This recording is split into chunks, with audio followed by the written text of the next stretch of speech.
Aujourd'hui, on va continuer à parler de littérature.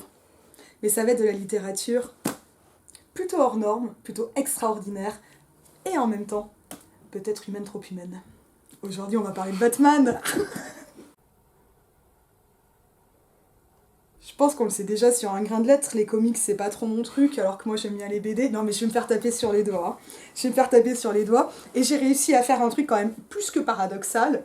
J'ai lu un livre sur Batman, alors que je lis pas Batman. Mais le livre, on va le montrer tout de suite. Alors hop, il se ressort bien. C'est celui qu'a écrit mon ami Siegfried Wurtz, pour le coup, je te donne tout ton nom, je mettrai évidemment le lien dans la description, etc. Qui est le Chevalier Noir Batman à travers les âges, c'est chez Sœur d'édition, ou Edition. C'est chez Sœur. Il y a un accent aigu sur le E, donc édition. Édition. Ouais, ils ont mis un accent, quoi. Et c'est un livre superbe. Franchement, je l'ai fini hier soir, parce qu'on savait qu'on allait le faire aujourd'hui, parce qu'aujourd'hui, le jour de tournage, je sais pas encore si ça sera le jour de la publication ou pas, c'est le Batman Day. C'est ça. Et je crois que ça tombait quand même hyper bien parce que pour le coup, t'es revenu à Paris. Donc on peut tourner. Et tu viens pour faire plein de choses. Et ça va vraiment pas de soi de parler de Batman sur un grain de lettres. Et en même temps, c'est absolument évident. D'abord parce qu'on est quand même super potes. Mm-hmm. Et franchement, c'est la première des raisons. Tout à fait. Et parce que tu as eu la super gentillesse de m'offrir ton livre. C'est un beau livre. Donc, alors, ce que je vais lui reprocher un truc, ça tu le sais, c'est que c'est pas facile à lire dans le métro. Alors, je l'ai lu ici. Ça, je l'avais pas encore entendu. Non, mais c'est un truc que je dis tout le temps. Alors, ça, je l'ai plutôt lu dans le métro, debout, ça, tu peux pas. Et c'est dommage parce que ça, il s'abîmerait, quoi. Mais c'est un livre qui est superbe, on va le dire tout de suite avec 2 couvertures. Donc, pour le coup, il y a une couverture alternative. Est-ce qu'on la voit bien avec la jaquette? Je sais plus qui est la personne qui a fait l'illustration, les 2 illustrations. Alors, c'est Mathieu Lefray pour la couverture dite First Print. Zam. Et Hermène Germain, qui est un dessinateur de comics pour celle-là. Et Siegfried, moi je voulais quand même arriver sur, mais enfin, pourquoi parler de Batman enfin mais nous sommes des gens sérieux, pourquoi parler de Batman?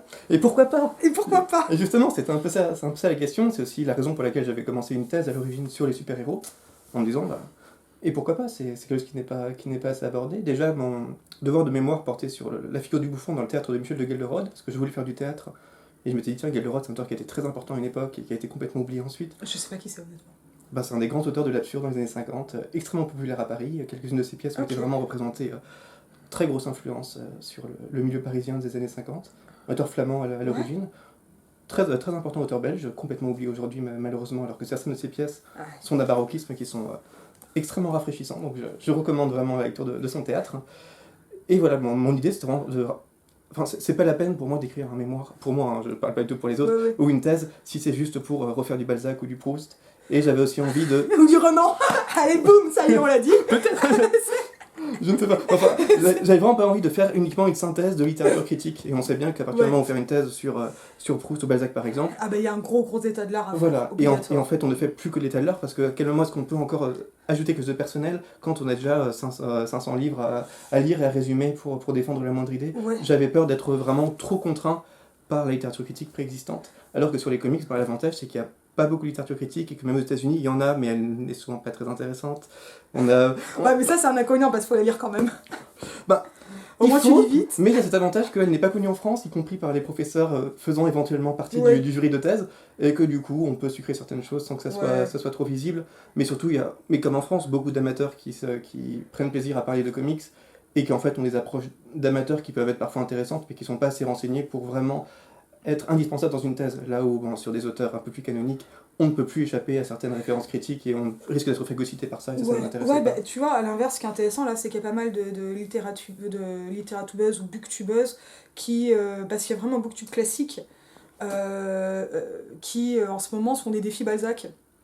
Et tu vois, là pour le coup, je pense qu'il y a vraiment une nécessité, un intérêt à avoir un moment où on s'empare des classiques pour vraiment les redigérer, alors que les comics, ils ont pas cette assise académique, alors même, parce que ce que tu nous dis, c'est que tu as des discours de fans, quand je dis discours, c'est vraiment ensemble de théories, interprétations, analyses, ensemble de textes, et parfois même de vidéos d'ailleurs, ou de sons, docu ou de choses comme ça, Donc tu as les fans, et c'est quand même... on commence à avoir un développement des fan studies en France, hein, avec des figures comme Hélène Breda à l'université. Hein. Ah non, mais je fais le boulot hop, je ressaisis, synthétise, et hop, je te relance. Hein. Donc les fans, le côté plus académique, mais au niveau de la BD, on a vraiment des figures très importantes. La plus connue, c'est Benoît Peter, Oui, tout à fait. voilà, qui est bon, vraiment... et qui pour le coup est proustien aussi, et barthésien. Oui, donc on est vraiment... qui a fait un cours sur la bande dessinée au Collège de France, enfin... Donc on a un moment académique, mais qui est plutôt franco-belge, grosso modo. Oui, tout à fait. Oui. Voilà. Et pour définir ce que va être la bande dessinée, Benoît Peter, c'est notamment spécialiste de Tintin. Hein. Oui, ça Très très grand spécialiste, pas seulement, mais en plus d'être lui-même auteur. Et à côté, donc on a dit les fans, l'université, il y a aussi des discours un peu journalistes quand même sur d'autres choses. Mais toi en fait finalement, là tu parlais de problème de méthode, mais il y a aussi un intérêt, on va dire, pour ce qu'on appelle la paralittérature aujourd'hui. Donc des littératures qui ne sont pas complètement reconnues par les cercles académiques. Quand je veux dire académique, c'est l'université, mais l'université en tant qu'elle fait les programmes scolaires. Quoi. Oui, tout à fait. Parce qu'il y a plein de choses qui se passent à l'université, et des littératures qui vont être plutôt en marge, qui commencent à avoir une existence un peu plus importante, et tu y as participé, tu as notamment organisé un colloque sur l'âge d'or des comics, en l'interrogeant cet âge d'or. Pas exactement, mais oui, enfin... pas exactement, mince. J'ai organisé un colloque sur le label Vertigo, qui était le label expérimental de DC Comics dans les années 80, enfin, les préludes dans les années 80, et puis vraiment institutionnalisé et créé dans les années 90 jusqu'à 2000, et j'avais voulu organiser un colloque sur l'âge moderne des comics. L'âge moderne des comics, pardon. Donc pas du tout l'âge d'or dans les années 80, mais ça n'a pas eu lieu, ça a été annulé juste avant le Covid pour des raisons essentiellement financières, mais ça aurait dû être un gros événement, donc un gros regret, merci de me le rappeler en introduction de vidéo.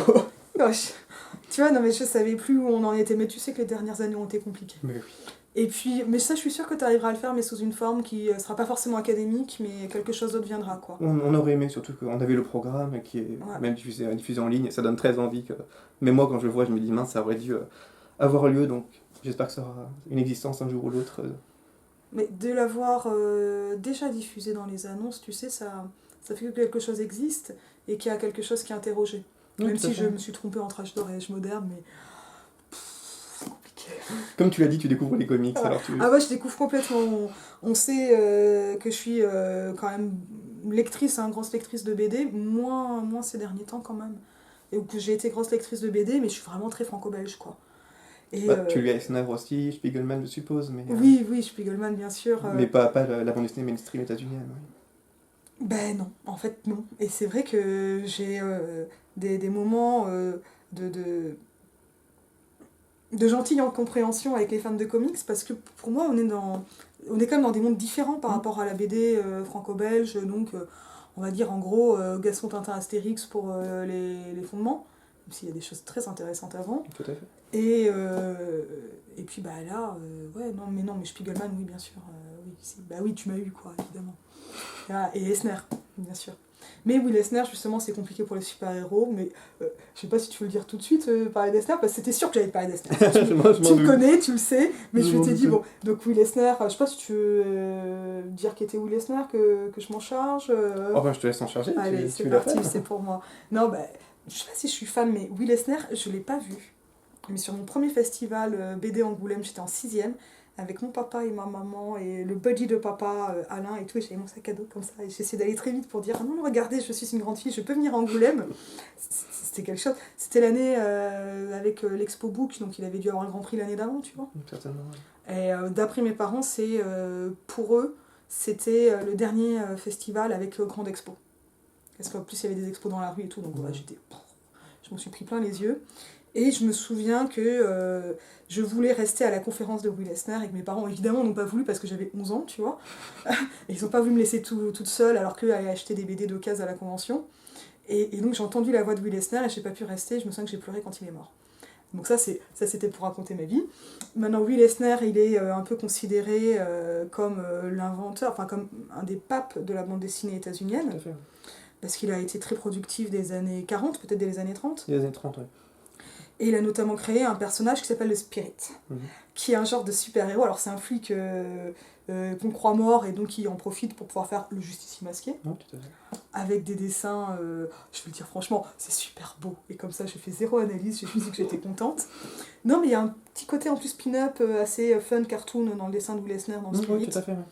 Et le Spirit, il est beau, il aime le bien, il est marrant, enfin voilà, et j'adorais Spirit, mais Will Eisner est, à mon avis, encore plus connu pour sa seconde carrière où il invente le roman graphique. Tout à fait. Avec Un bail avec Dieu, et c'est vrai que moi c'est plutôt ça qui me plaît le plus. Le Spirit, je l'ai peu lu, mais c'est les trilogies new-yorkaises de Chicago, tu vois, ça y est, je suis en train de zapper. Oui, une new-yorkaise, dont évidemment le contrat avec Dieu. Ouais. Qui est dans la trilogie new-yorkaise, Un contrat avec Dieu. Encore la tempête, enfin beaucoup de et là, vraiment très important où il utilise sa. Enfin, largement autobiographique, en tout cas, il utilise toute sa culture juive et tout son vécu dans les ghettos juifs new-yorkais pour raconter. Pour raconter la bande dessinée autrement que les fascicules de comics qui paraissent à côté et qui apportent une certaine révolution. Bon, c'est aussi l'époque où se développe toute une bande dessinée indépendante avec des auteurs qui se rendent compte que finalement peut-être que le comics, en fait. voilà, peut-être que le comics n'est pas qu'un produit commercial, mais peut-être que c'est aussi une forme artistique par laquelle on peut raconter quelque chose. Et il initie vraiment un nouveau mouvement qui sort des sentiers battus de la production. De son époque pour créer quelque chose, et surtout c'est lui qui forge la notion de graphic novel, sur laquelle évidemment il y a beaucoup de nuances à établir, il y a toute une histoire ensuite. Et art séquentiel, ça vient de lui aussi, je crois. Ah, c'est possible. Ouais. Enfin, l'art séquentiel, pour le coup, ça a vraiment été popularisé ensuite par Scott McCloud, mais c'est tout à fait possible que ça vienne d'Eisner aussi. Bref, Eisner, il a vraiment tout fondé. Même dans les années 30, il avait créé un studio qui ressemble beaucoup à ce que va faire Hergé ensuite, où il imaginait des histoires, et ensuite il demandait à une dizaine d'artistes, voire parfois une trentaine au grand moment, qui travaillaient pour lui, pour l'un faire l'ancrage, pour l'autre faire les cases, pour l'autre prolonger l'histoire, faire les décors, enfin vraiment il répartissait le travail. Son but étant de proposer des histoires originales à tous les comics, toutes les nouvelles revues qui commençaient à apparaître dans les années 30. Parce qu'à l'origine, le comic book, ça je raconte aussi en livre, republiait essentiellement des strips qui étaient déjà parus dans la presse. Et ce qu'on a eu en France, la semaine de Suzette donnait des volumes, etc. Oui, tout à fait. Tu sais que ma grand-mère adorait Raon. Et elle adore sur Raon. Mon père lui achetait des BD. J'avais l'intégrale de Raon quand j'étais enfant aussi. Mais je les ai jamais trop lus, mais j'ai une BD de ma grand-mère en train de lire Raon au lit. C'est très mignon. Et mon père lui achetait des semaines de Suzette parce que sa mère les avait brûlées quand elle était juste ado. Elle lui a brûlé toutes ses BD. Donc mon père lui a racheté toutes ses BD. Enfin, il n'y en avait pas tant que ça, mais d'autres aussi qu'elle n'avait pas lues petite. En vide-grenier, il y avait la mission chercher des BD pour mamie. Non, c'est mignon. Et donc il y a eu ce moment où certaines revues commençaient à publier du contenu original.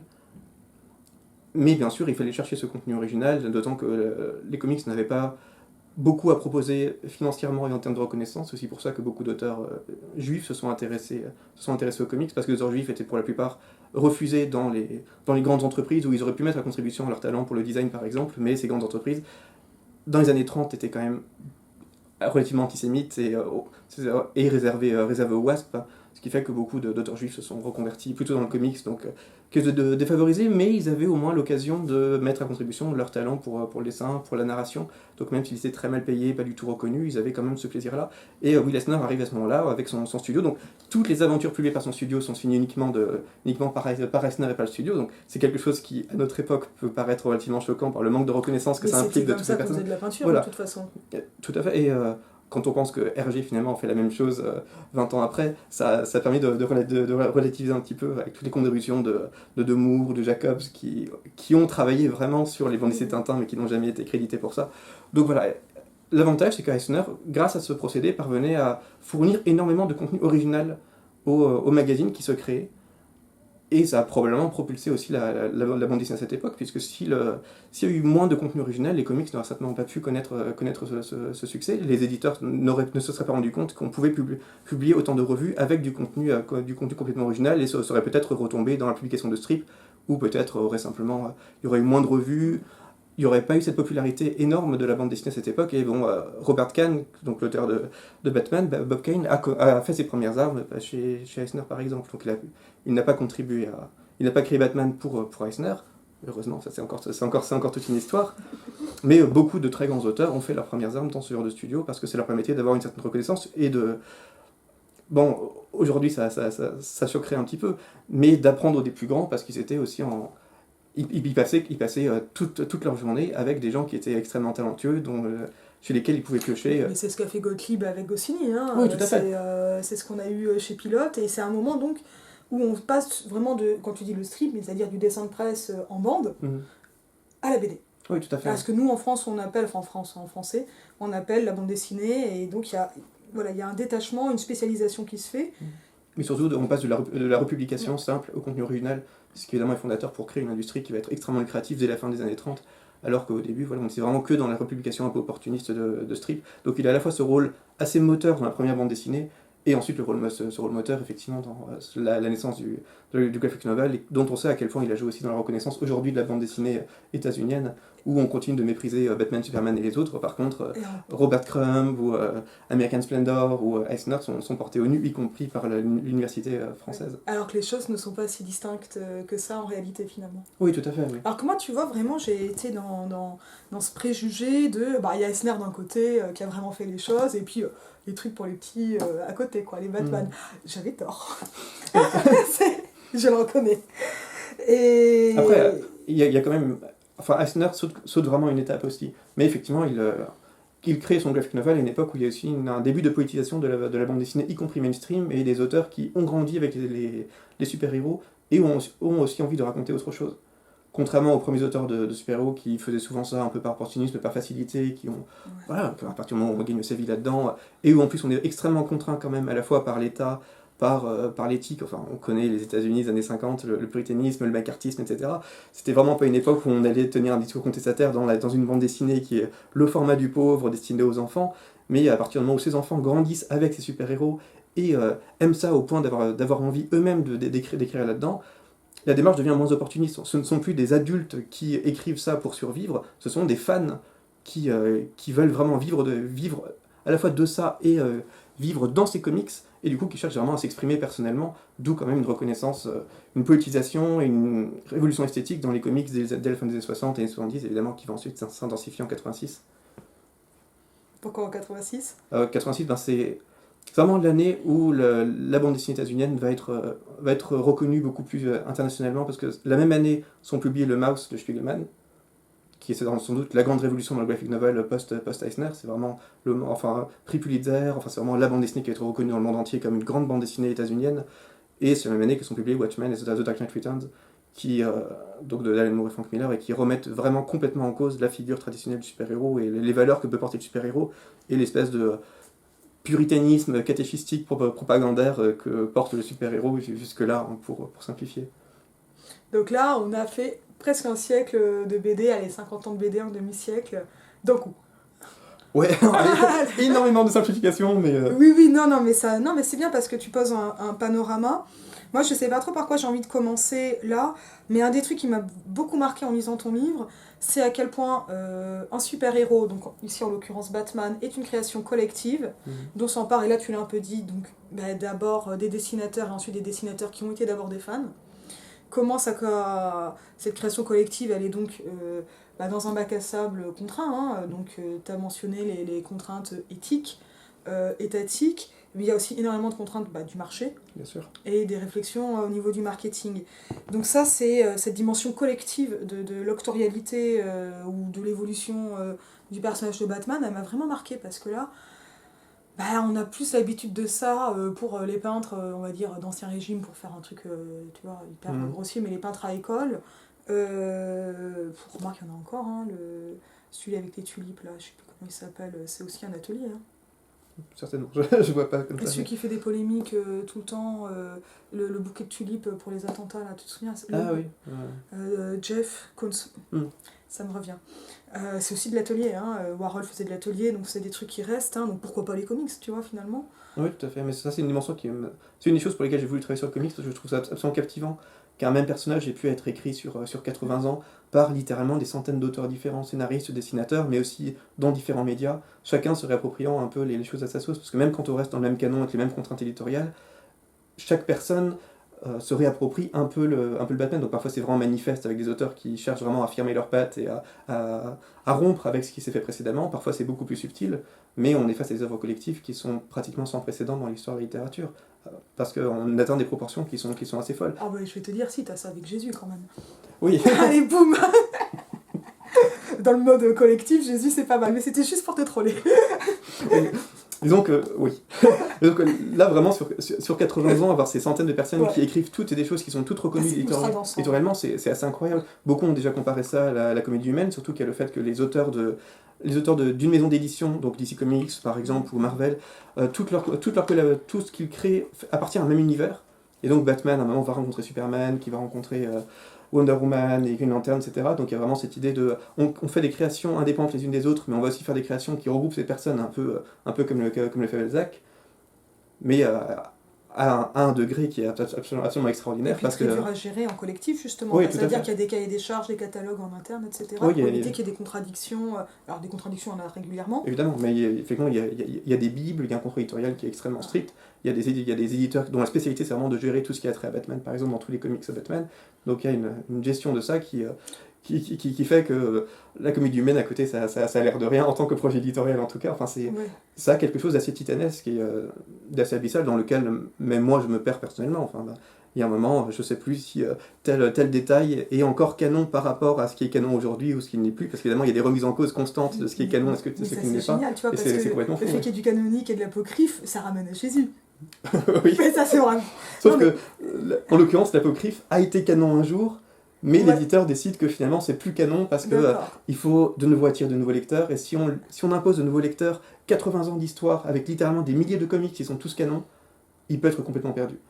Ouais, sachant que donc il y a une simplification. Tout à fait, et l'intérêt étant aussi de redonner carte blanche à des auteurs, parce que de la même manière, on a envie d'avoir des grands auteurs qui se réapproprient ces histoires-là, et elles ont plus de mal si elles sont contraintes par 80 ans qui ont précédé. Donc on leur donne parfois des Elseworlds ou des comics qui sont faits hors continuité, parce qu'évidemment beaucoup d'auteurs adorent le fait de pouvoir réécrire complètement le personnage, tuer les personnages qu'ils veulent, réinventer des origines, parce qu'il y a un moment ça devient juste chiant. Enfin, il y a un moment où on ne parvient plus à créer quand il y a trop de cadres, mais même dans la continuité, il faut quand même qu'on ait des grands scénaristes qui racontent des histoires captivantes, parce qu'après 80 ans, il y a une lassitude, un sentiment de répétition pour beaucoup de lecteurs, qui fait qu'il faut resimplifier, s'adresser de nouveau à de nouveaux lecteurs, et donc opérer des révolutions éditoriales qui marchent toujours plus ou moins bien, mais enfin il y a cette volonté quand même d'être capable de réinventer des choses, qui fait que les lecteurs moyennement assidus comme je peux l'être, donc pas complètement néophytes, mais pas complètement experts non plus, peuvent à certains moments ne plus savoir exactement, tiens,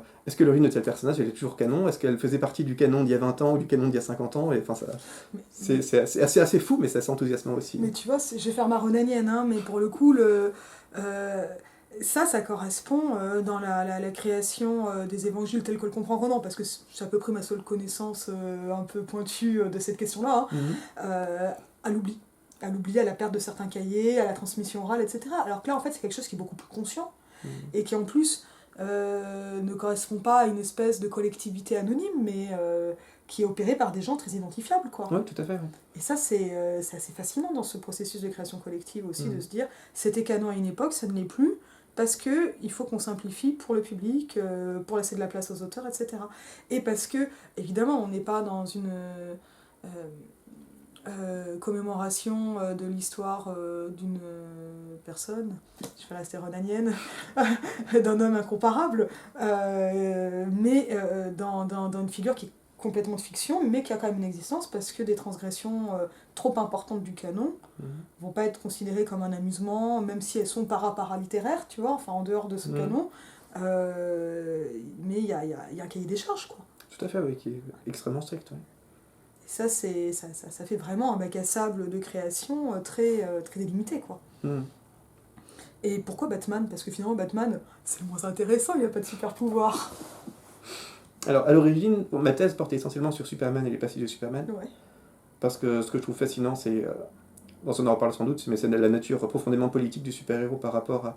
Je pense que c'est parmi toutes les figures littéraires la figure qui est la plus intrinsèquement politique. Ouais. Et le fait que Superman soit omniscient, omnipotent, ou quasiment omniscient, omnipotent selon les scénarios, selon les œuvres, selon les époques aussi, est assez fascinante, parce que comment est-ce qu'on imagine un super-héros qui est omnipotent ? Comment est-ce on imagine son impact sur la société ? Parce qu'il a un pouvoir de transformation sociale et politique qui est énorme, pratiquement illimité. Et de quelle manière est-ce qu'on peut imaginer la transformation qu'il opère ou n'opère pas, et que signifie le fait qu'il opère ou n'opère pas de transformation ? Et comment est-ce qu'on interprète un monde transformé ou non transformé par un personnage qui peut le transformer, qui est normalement bon, mais qui laisse faire certaines choses enfin, voilà, qu'est-ce que ça qu'est-ce que ça peut dire, comment les auteurs se réapproprient ça et quel message on peut faire passer par l'action ou l'inaction d'un personnage omnipotent. Donc ça c'est vraiment ce qui m'intéressait. Et tu sors de la dimension morale de oh là là, en tant que Superman, si j'étais à sa place, est-ce que je le fais pas, je suis. Tu vois, là tu le poses en tant que politique, quoi. Oui, tout à fait. Ça c'est plus massif, quoi. Oui, puis comment du coup ça interroge son propre rapport en tant que citoyen à l'État, au vigilantisme. Mais parce qu'un grand pouvoir implique de grandes responsabilités. Et parfois même à la religion, puisqu'on peut aussi voir le super-héros comme une espèce d'avatar divin. Oui, Superman c'est plus Dieu que Jésus, en l'occurrence. C'est un peu entre les deux. En fait, je dis souvent que Superman c'est un dieu mais qui n'aurait pas eu de révélation transcendantale. C'est-à-dire que... ça. Justement, non, mais c'est hyper intéressant. Justement, ce qui est intéressant... Parce que moi, j'avais pas osé imaginer Dieu avec une culotte. Hein. Il en faut bien. Hein, s'il était nu comme le Dr Manhattan dans Watchmen, ça attaquerait un peu son image. Ça changerait les églises. Et l'intérêt, c'est aussi que Superman soit un personnage puritain quand même, donc il faut qu'il soit décemment habillé pour se faire accepter par la société. Ça fait partie des sens de Superman. Et ce qui est intéressant, c'est que les super-héros, et c'est ce que j'appelle le fascisme du super-héros, donc ça a été un peu critiqué, mais c'est que ce que je trouve assez fondamental, c'est que le super-héros, finalement, n'est qu'un individu. Il a sa propre éducation morale, qui en plus vient souvent de parents humains ou d'une éducation qui est complètement humaine, et bien que moralement il ne soit pas supérieur à n'importe qui, enfin il n'a pas une éducation morale qui est supérieure à celle de n'importe qui, il a une éducation normale qui est humaine, normale, limitée comme n'importe qui, il a le pouvoir de changer les choses, et il décide de changer les choses par rapport à sa propre petite conception du bien. Et sa capacité à modifier les choses est supérieure à celle de la police, des États, avec lesquels en plus il est souvent... pas forcément en conflit, mais en concurrence, et il décide de façon tout à fait autonome des pouvoirs établis d'instituer sa propre conception du bien. Ce qui évidemment est assez problématique. Et justement, on a du bol qu'il soit gentil, quoi. Oui, tout à fait. Et encore gentil. Mais c'est ce que font les super méchants finalement, hein. C'est l'inverse total du super-héros. Oui, tout à fait. Et c'est pour ça que le super-héros a besoin de se poser des limites morales pour être encore considéré comme un super-héros, parce que finalement, la différence avec le super-vilain n'est pas toujours si évidente. D'ailleurs, les super-vilains les plus intéressants en fiction sont aussi ceux dont la limite avec la frontière avec le super-héros est assez fine. Généralement, on estime que le super-vilain, c'est... Parfois, il y a des motivations qui sont assez nobles. Les super-vilains les plus intéressants veulent vraiment changer les choses, mais pour ça acceptent de tuer... ont un certain pragmatisme, on ne fait pas d'omelette sans casser des œufs, etc., qui le distingue du super-héros qui, lui, refuse radicalement de tuer, mais ce qui fait aussi que le super-héros, lui, ne transforme pas la société, là où le super-vilain voudrait transformer et améliorer la société, donc il y a quand même des tensions qui sont... Oui, parce qu'il est très conservateur, le super-héros. Complètement, oui. Il veut l'ordre, le calme... C'est justement des problèmes des super-héros, et c'est un des aspects que j'ai abordé dans ma thèse, en étudiant justement des comics dans lesquels Superman décide de ne plus être conservateur, mais utiliser son pouvoir pour renverser la société et instituer une espèce de truc qui ressemble finalement à une dictature. Mais sa dictature, c'est finalement peut-être juste l'actualisation du potentiel super-héroïque. Parce que est-ce que le super-héros qui décide d'améliorer les choses n'est pas forcément un fasciste, n'est pas forcément un dictateur? À partir de quel moment est-ce qu'on peut instituer un bien en disant ce que je considère comme le bien, je peux l'établir à l'échelle mondiale et tout le monde sera d'accord avec ça? Ben ça n'existe pas en fait, parce qu'il n'y a aucun bien n'est consensuel. Il suffit de voir les aventures, y compris les aventures d'ailleurs dans lesquelles les super-héros sont les alliés de la police. Le super-héros agit quand même de sa propre initiative. Il ne rend jamais de compte à la police, il ne fait pas de rapport, il ne demande pas à la police, tiens, est-ce que j'ai le droit d'intervenir dans telle opération? Il va quand même pas faire de la paperasse, hein, le super-héros. Oui, tout à fait. Mais c'est assez amusant de voir que la sécurité de la nation est mise entre les mains, ou en tout cas le super-héros prend la décision de protéger la société, mais en s'éloignant des devoirs qui incombent normalement à un citoyen. C'est-à-dire, tout à coup, il refuse de décliner son identité, donc il prend un pseudonyme, il prend un masque qui justement le cache, et il va instaurer sa propre justice dans les rues, ce qui, au fond, est extrêmement gênant quand on le pose de cette manière, et je ne sais pas comment on peut ne pas le poser de cette manière. Ça repose sur l'idée que le super-héros est infaillible et ne peut pas faire d'erreur. Tout à fait. Ce qui est quand même un problème aussi, quoi. Sauf que voilà, on sait bien... Et qui est assez transcendant aussi comme idée, enfin la faillibilité... Oui, tout à fait. Et le super-héros est forcément faillible. Parce que voilà, comme je le disais, même Superman, qui est quand même considéré comme un peu le parent moral du super-héroïsme, finalement, il a été éduqué par des parents qui étaient des espèces de protestants du Kansas, ça fait une éducation qui est quand même extrêmement puritaine, d'où aussi une certaine naïveté morale, mais il n'a pas de révélation transcendantale, il n'a pas de révélation divine. À aucun moment, il ne peut dire qu'il est missionné par la vérité avec un grand V. Non, il est missionné par lui-même. Oui, tout à fait. Et il y a une époque dans les comics... Comme dans Pulp Fiction. Oui, c'est un peu ça. Où les auteurs essayent de rappeler que finalement les super-héros ne sont pas infaillibles, ce ne sont pas des dieux. Ce sont juste des hommes qui ont les pouvoirs de Dieu, mais ce ne sont pas des dieux. Parce que ce qui leur manque vraiment, quand ils accomplissent le bien, avec l'approbation du lecteur, c'est cette idée qu'ils font le bien. Sauf que eux seuls... les essences n'existent pas. Voilà, c'est que eux seuls ont l'impression de faire le bien. Le lecteur peut estimer que c'est le bien, ça y a pas de problème. Mais il n'y a pas de... Soit il n'y a pas de bien absolu, soit ce bien absolu n'est pas identifié dans cet univers-là. En tout cas, à aucun moment le super-héros n'a la légitimité de dire qu'il incarne ce bien absolu, parce qu'à aucun moment un dieu chrétien monothéiste n'est venu dire au super-héros « Tiens, à partir de maintenant, tu ne feras que le vrai et le bien ». Donc le super-héros agit toujours de son initiative totalement personnelle. Il n'y a pas l'état de la loi de tu porteras un masque, ouais, tout à fait. Donc, tu mettras des collants, et puis tu attraperas les méchants, quoi. Ça n'existe pas, quoi. Donc il n'a aucune certitude quand il agit.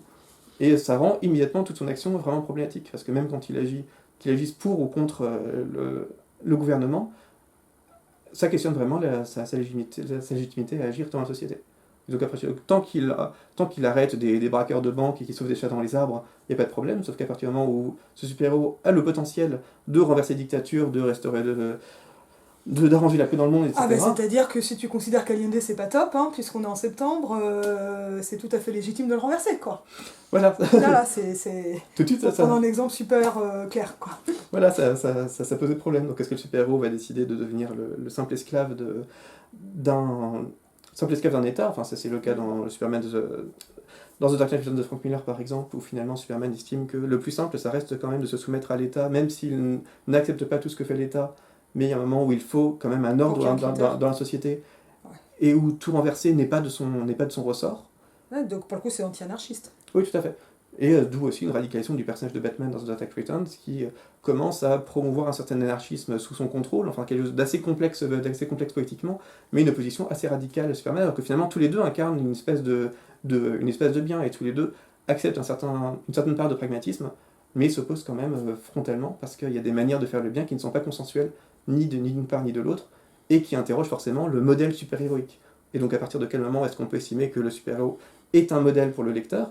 Donc ça, aujourd'hui ça nous paraît moins problématique, parce que depuis les années 80, en gros, quand on lit des comics super-héroïques, on a assez conscience que les super-héros, tout ce qu'ils font n'est pas forcément bien. Enfin, on a quand même une remise en cause assez constante, y compris quand ces super-héros sont perçus de façon assez héroïque. Mais ça c'est le postmodernisme, y a oui, tout à fait, mais on voit quand même assez souvent quand il... C'est un truc de gauchiste. aussi en partie, enfin, c'est pas pour rien que la Révolution elle vient aussi d'Alan Moore et d'auteurs qui assument le fait d'être à gauche, voire à l'extrême gauche, ou d'avoir des rapports plus compliqués à la politique que les simples conservateurs qu'on pouvait avoir jusque-là. Mais quand les comics apparaissent dans les années 30, 40, et quand ils restent populaires, il y a quand même cette volonté de faire passer un message plutôt... il y a quelque chose de catéchistique dans les comics, où il y a un encadrement par l'éditeur qui est en fait un encadrement par l'État, et une volonté de plaire aux lecteurs, qui sont en fait les parents des lecteurs, et qui sont souvent les parents... ce sont les parents qui donnent des sous pour acheter, et qui sont souvent les parents conservateurs, chrétiens des lecteurs, auxquels donc il faut plaire, en ayant des aventures qui sont relativement insipides au moins du point de vue politique. Mais le super-héros peut-il être un modèle, même si on essaye de le dépolitiser? Parce que quand on regarde ce qu'implique l'action super-héroïque, elle est toujours relativement fascisante.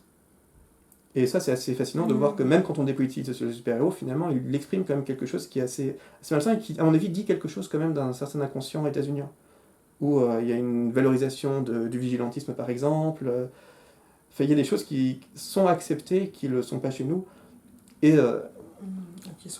qui ne l'étaient pas chez nous. Oui, on va dire ça avec une pointe de pessimisme aussi, mais et ça c'est aussi une chose qui est passionnante avec le comic états-unien, c'est qu'on a du mal en France à appréhender l'importance que ça peut avoir sur l'inconscient états-unien. Et je pense que le comic, c'est à la fois ça émane d'un inconscient états-unien, mais ça a une influence aussi sur cet inconscient, parce que là où en France on a quand même beaucoup de bandes dessinées, enfin Astérix, c'est pas les Schtroumpfs, c'est pas Tintin, c'est pas Lucky Luke, on a quand même énormément de modèles différents, y compris beaucoup de gens qui n'ont simplement pas lu de bande dessinée.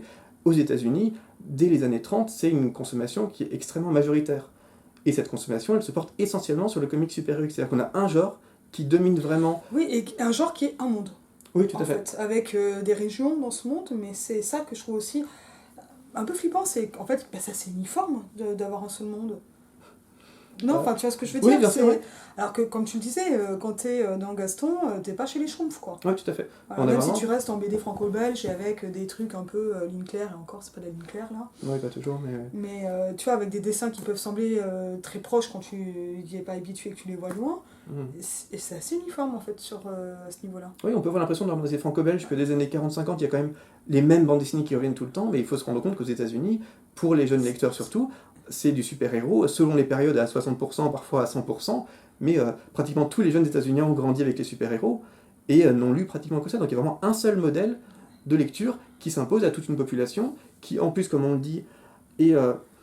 Alors, explicitement, quand on regarde que la surface, évidemment, le super-héros, c'est une figure qui est complètement démocratique. Enfin, après tout, il lutte pour les opprimés, il lutte contre les figures du mal. C'est une figure qui est souriante, qui est généreuse, qui est altruiste, et ça, il y a aucun... Moi, je trouve que le super-héros, c'est l'universalisme. Oui, tout à fait. Qu'il est vraiment l'incarnation de ce concept d'universalisme très discuté en ce moment en France, très polémique. Mais tout est positif, mais sauf que qu'est-ce qui est défendu ? Oui, tout à fait. Et qui est défendu derrière le super-héros ? Et alors, pas tellement en termes de minorité, tellement chez les super-héros, encore que les modèles représentés sont quand même là aussi assez uniformes. Ça dépend des périodes, mais oui, c'est ce que j'appelle le paradoxe définitoire du super-héros, c'est qu'en surface, et pour les auteurs d'ailleurs, il n'y a aucun doute sur le fait que le super-héros est une figure qui est profondément démocrate et sociale, altruiste, et d'ailleurs, il suffit d'ouvrir n'importe quel comics pour voir que le super-héros se définit aussi par le fait qu'il est prêt à sacrifier sa vie, sacrifier tout ce qu'il possède, tout ce qu'il pourrait posséder avec ses pouvoirs, pour tout le monde, pour des gens qui n'ont aucun pouvoir, qui souvent ne le méritent pas, et les super-héros sont prêts à mourir pour sauver un méchant, par exemple, parce qu'ils ont un respect de la vie qui est incroyable. Je parle de la plupart des super-héros, évidemment, tu vas trouver un contre-exemple, mais il y a un moment, il faut élaguer. Il faut procéder par simplification aussi, donc il y a quand même ce paradoxe qui est assez fondamental entre ce que le super-héros pense qu'il fait, et même ce que les auteurs essaient de transmettre par le super-héros, et ce que signifie en fait profondément l'action super-héroïque, et qui là tout de suite est beaucoup moins sain, et ce qui est passionnant, c'est de voir que en fait, dès le début des super-héros, il y a des gens qui ont perçu à quel point le super-héros était une figure malsaine. On a notamment un critique qui revient souvent aux études super-héroïques qui... est ambivalente parce que malsain, c'est un peu psychologique. Oui, il y a de ça, mais dès les années 40, il y a déjà des gens qui pointent du doigt le fait que le super-héros est un modèle qui est quand même crypto-fasciste, voire complètement fasciste. Et Vertan, le psychiatre Frédéric Vertan dans les 50 reprend exactement les mêmes thèses. Malheureusement, il ajoute beaucoup de bêtises qui font aussi qu'il est universellement condamné aujourd'hui, mais en faisant remarquer que le super-héros, par son existence même, distingue dans la société les personnes qui sont fortes et celles qui sont faibles. Et même si évidemment il ne le veut pas, ça veut dire que le lecteur lui-même... Ne bouge pas, je te protège. c'est vraiment ça. C'est un peu ça, oui. Et finalement, le lecteur lui-même se retrouve à devoir choisir, donc ça, il simplifie beaucoup psychologiquement, mais à devoir choisir entre est-ce que je veux faire partie des forts, mais ce qui implique qu'il y a des faibles, et que donc je suis un peu supérieur à eux, j'ai la responsabilité d'eux, certes, donc je dois les défendre, mais quand même je suis supérieur à eux, ou je fais partie des faibles qui acceptent de me reposer dans le fort. Et le fort, évidemment, on peut mettre tout ce qu'on veut derrière, mais globalement, c'est l'État états-unien, bien sûr. Donc il y a quelque chose qui est quand même fondamentalement malsain, et qui malheureusement a été beaucoup accusé, mais maintenant on se moque beaucoup de ces lectures-là. Mais est-ce que finalement, dépolitiser à ce point les comics, enfin, on rejoint beaucoup de choses qu'on voit aujourd'hui avec le Gamersgate, par exemple, le Comicsgate, avec des grosses polémiques dans le milieu à la fois du comics et du jeu vidéo, où finalement on se rend compte que tous ceux qui clament que ces loisirs ne sont pas politiques et qu'il ne faut pas avoir de lecture politique de ces loisirs, défendent bizarrement tous une même ligne qui est quand même réactionnaire au pire sens du mot réactionnaire, quoi, où certains trempent carrément dans des néonazismes ou des mouvements qui sont assez proches de ça. Oui, mais ça c'est une façon de dire ne me critique pas parce qu'il n'y a pas de raison de le faire. Oui, tout à fait. Mais voilà, c'est un peu dommage de ne pas avoir conscience de ces inconscients-là, et justement je trouve ça assez fascinant de voir qu'en fait dès les débuts, il y a ces lectures qui essaient de mettre en avant le côté malsain de super-héros, mais qui sont complètement délégitimées aujourd'hui parce qu'on estime qu'il n'y a pas de problème. Non plus entendues, comprises par les lecteurs, parce qu'entre l'intention supposée de l'auteur, des auteurs, et puis ce qui se passe quand Tim Burton reprend ça en film, il y a un monde. Oui, tout à fait. Je te propose qu'on passe plus à ton bouquin, parce que là on a un super panorama des super-héros, mais franchement moi je trouve que ça vaut quand même le coup d'en parler, tu vois. Parce que, et là je vais dire, mais t'as vachement parlé de Superman parce qu'il est ultra emblématique, et finalement en passant, je sais pas si on peut dire que tu es passé de la thèse au livre, mais ça on y reviendra peut-être après, parce que c'est comme ça je te laisse digérer ma question. Mais c'est vrai que tu me demandais pourquoi Batman à l'origine, et finalement j'ai pas répondu, Bah c'est ouais. seulement quand... Parce que en plus là tu m'as dit, en fait Superman c'est génial quoi. Alors je te redemande, pourquoi Batman? En fait, quand j'ai fait quelques relectures... Parce que les chauves-souris c'est super et donc c'est pareil. Non, ça marche pas. Non, ça marche, ça marche pas. Non, j'ai essayé. C'est super mignon, les chauves-souris, mais ça n'a rien à voir avec ça non plus. J'ai fait quelques relectures pour ça, depuis quand j'ai mis en avant le fait que je faisais une thèse sur les super-héros. J'aurais proposé un livre d'abord sur Superman, et simplement, comme il n'y avait pas de livre sur les super-héros, ils m'ont dit ça serait bien de commencer avec Batman quand même. Ouais, parce que Batman, alors Sword c'est quand même un éditeur qui est plutôt axé jeux vidéo au départ. Jeux vidéo à l'origine, tout à fait. Donc beau livre sur les jeux vidéo, et maintenant beau livre plus pop culture, ils élargissent le catalogue. Tout à fait, oui. Non mais c'est des trucs qu'il faut préciser parce que là je pense que c'est pas forcément les abos qui sont au courant. Donc, ils élargissent beaucoup au cinéma d'animation, un peu comics, etc. Et, pour les geeks, c'est pour les geeks. Voilà, on va le dire comme ça avec tout ce que veut dire et ne veut pas dire geek, mais qu'on a l'impression de comprendre. Oui, voilà, exactement. La culture populaire au sens geek du terme. Et ils ont préféré commencer par Batman, ce qui est tout à fait légitime, parce que Batman vend infiniment plus que Superman. Ouais. C'est assez fou en fait de voir les ventes de Batman par rapport à celles de n'importe quel autre super-héros, et spécialement chez DC Comics. Il y a une popularité du personnage, il y a un attrait du spectateur et du lecteur en général, et même simplement de la société pour ce personnage, qui n'a simplement pas d'égal chez les autres, alors même que Superman précède Batman d'un an, et que Superman est le premier des super-héros, donc il y a quand même un rôle séminal qui est absolument crucial. Batman n'existerait simplement pas sans Superman. Il y a ce fait que Batman nous parle plus parce que c'est une figure qui est beaucoup plus sombre. Évidemment, ça parle aussi parce qu'on aime ce côté un peu dark, cette souffrance du personnage. Là où Superman, un personnage qui a cette naïveté, cet optimisme depuis 80 ans, peut paraître davantage en décalage avec nos aspirations contemporaines. Je pense qu'il correspond moins au romantisme noir de notre époque. Tout à fait. Donc j'aimerais écrire le livre sur Superman un jour parce que j'ai beaucoup plus de choses à dire sur Superman. Je pense qu'on a commencé à pressentir un peu. Il y a quand même pas mal de choses à dire sur Batman. Sur Batman, mais j'aimais beaucoup Batman aussi. J'en parlais déjà beaucoup dans ma thèse en tant que figure d'opposition à Superman parce que le fait qu'il n'ait pas de pouvoir en fait aussi un avatar de l'humain face au dieu, face à l'État, qui est assez intéressante comme figure de Prométhée en fait. Voilà, comme figure du résistant avec ses propres démons bien sûr, mais une figure du résistant quand même qui était assez passionnante à explorer. Donc ça me convenait très bien, mais voilà surtout pourquoi j'ai commencé par Batman plutôt que Superman. Sachant que ça se jouait quand même plutôt entre les deux, parce que il y a un moment il faut choisir ses écuries aussi. J'étais plutôt DC Comics que Marvel, simplement parce que on ne peut pas tout lire, malheureusement. J'ai laissé beaucoup de choses à côté qui ne sont pas du tout du comics, parce que même dans les comics, finalement, il y a beaucoup de comics que j'aime pas plus que ça. Je me définis pas du tout comme un fan de comics, dans le sens où il y a beaucoup de lectures qui en fait ne m'intéressent pas du tout, sont surtout du divertissement, donc je comprends tout à fait qu'on les aime, je discrédite absolument pas les personnes qui aiment les comics et les grands conflits cosmiques de super-héros. Moi c'est juste un truc qui me parle vraiment pas.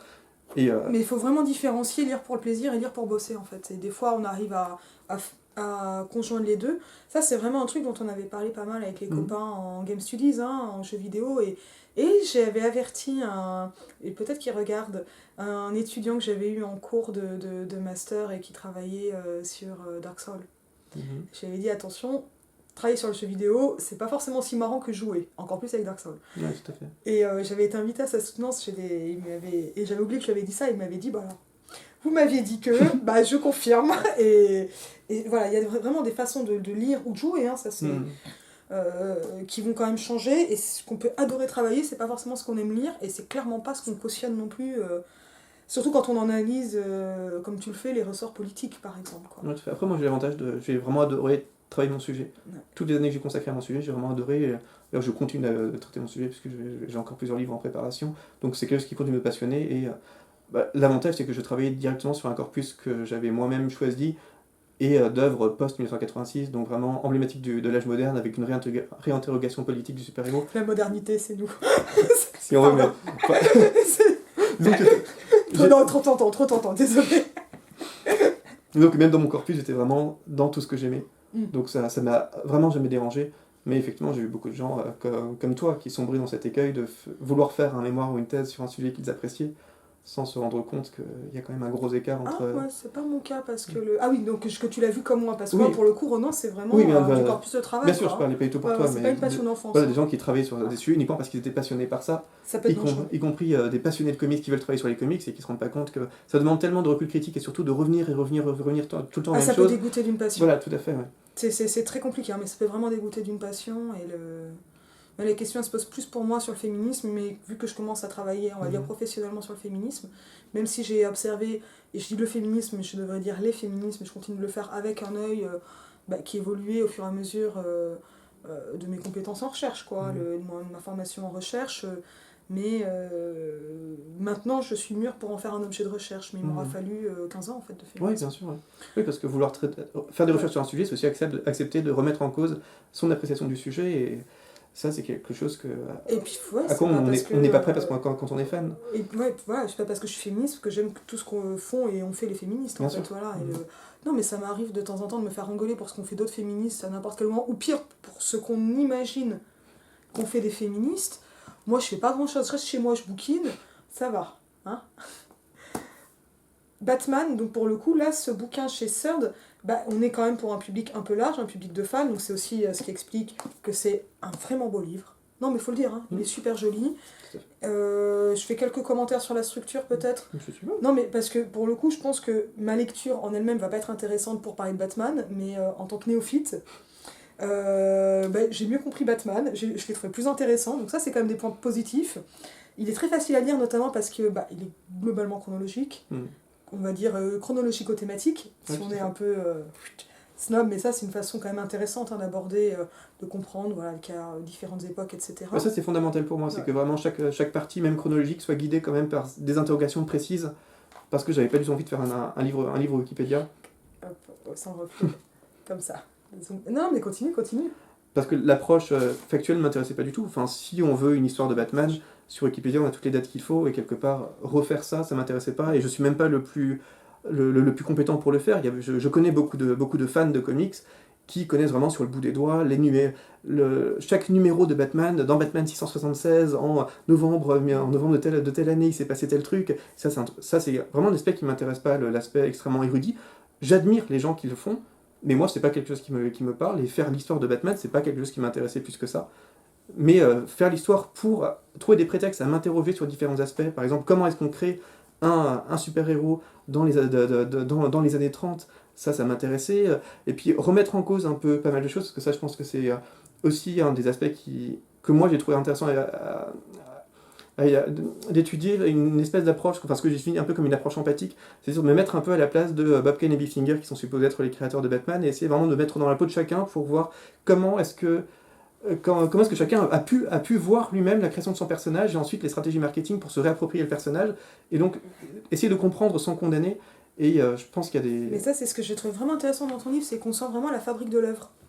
Et que, alors bien sûr avec des suppositions et des prudences, parce que tu n'as pas Bob Kane voilà, on n'est pas à la place de cette personne non plus. Mais pour comprendre quels sont les enjeux, les contraintes, les problématiques à un moment, et tu peux même par moment faire des hypothèses pour montrer ce qui a amené, ou ce qui explique, peut-être avec des modélisateurs et de la prudence, ce qui explique le choix de telle hypothèse, et t'hésites pas à dire en fait que tel choix scénaristique des fois est mieux, discutable, ou bien non, mais c'est des trucs que j'ai vraiment apprécié, parce que pour le coup on est bon, moi voilà, je vais pas refaire le parcours de lecture que tu as eu ou qu'on peut avoir à partir de ça pour revoir toute la création de Batman, on va pas se mentir, quoi. Oui. J'ai beaucoup d'autres choses à faire.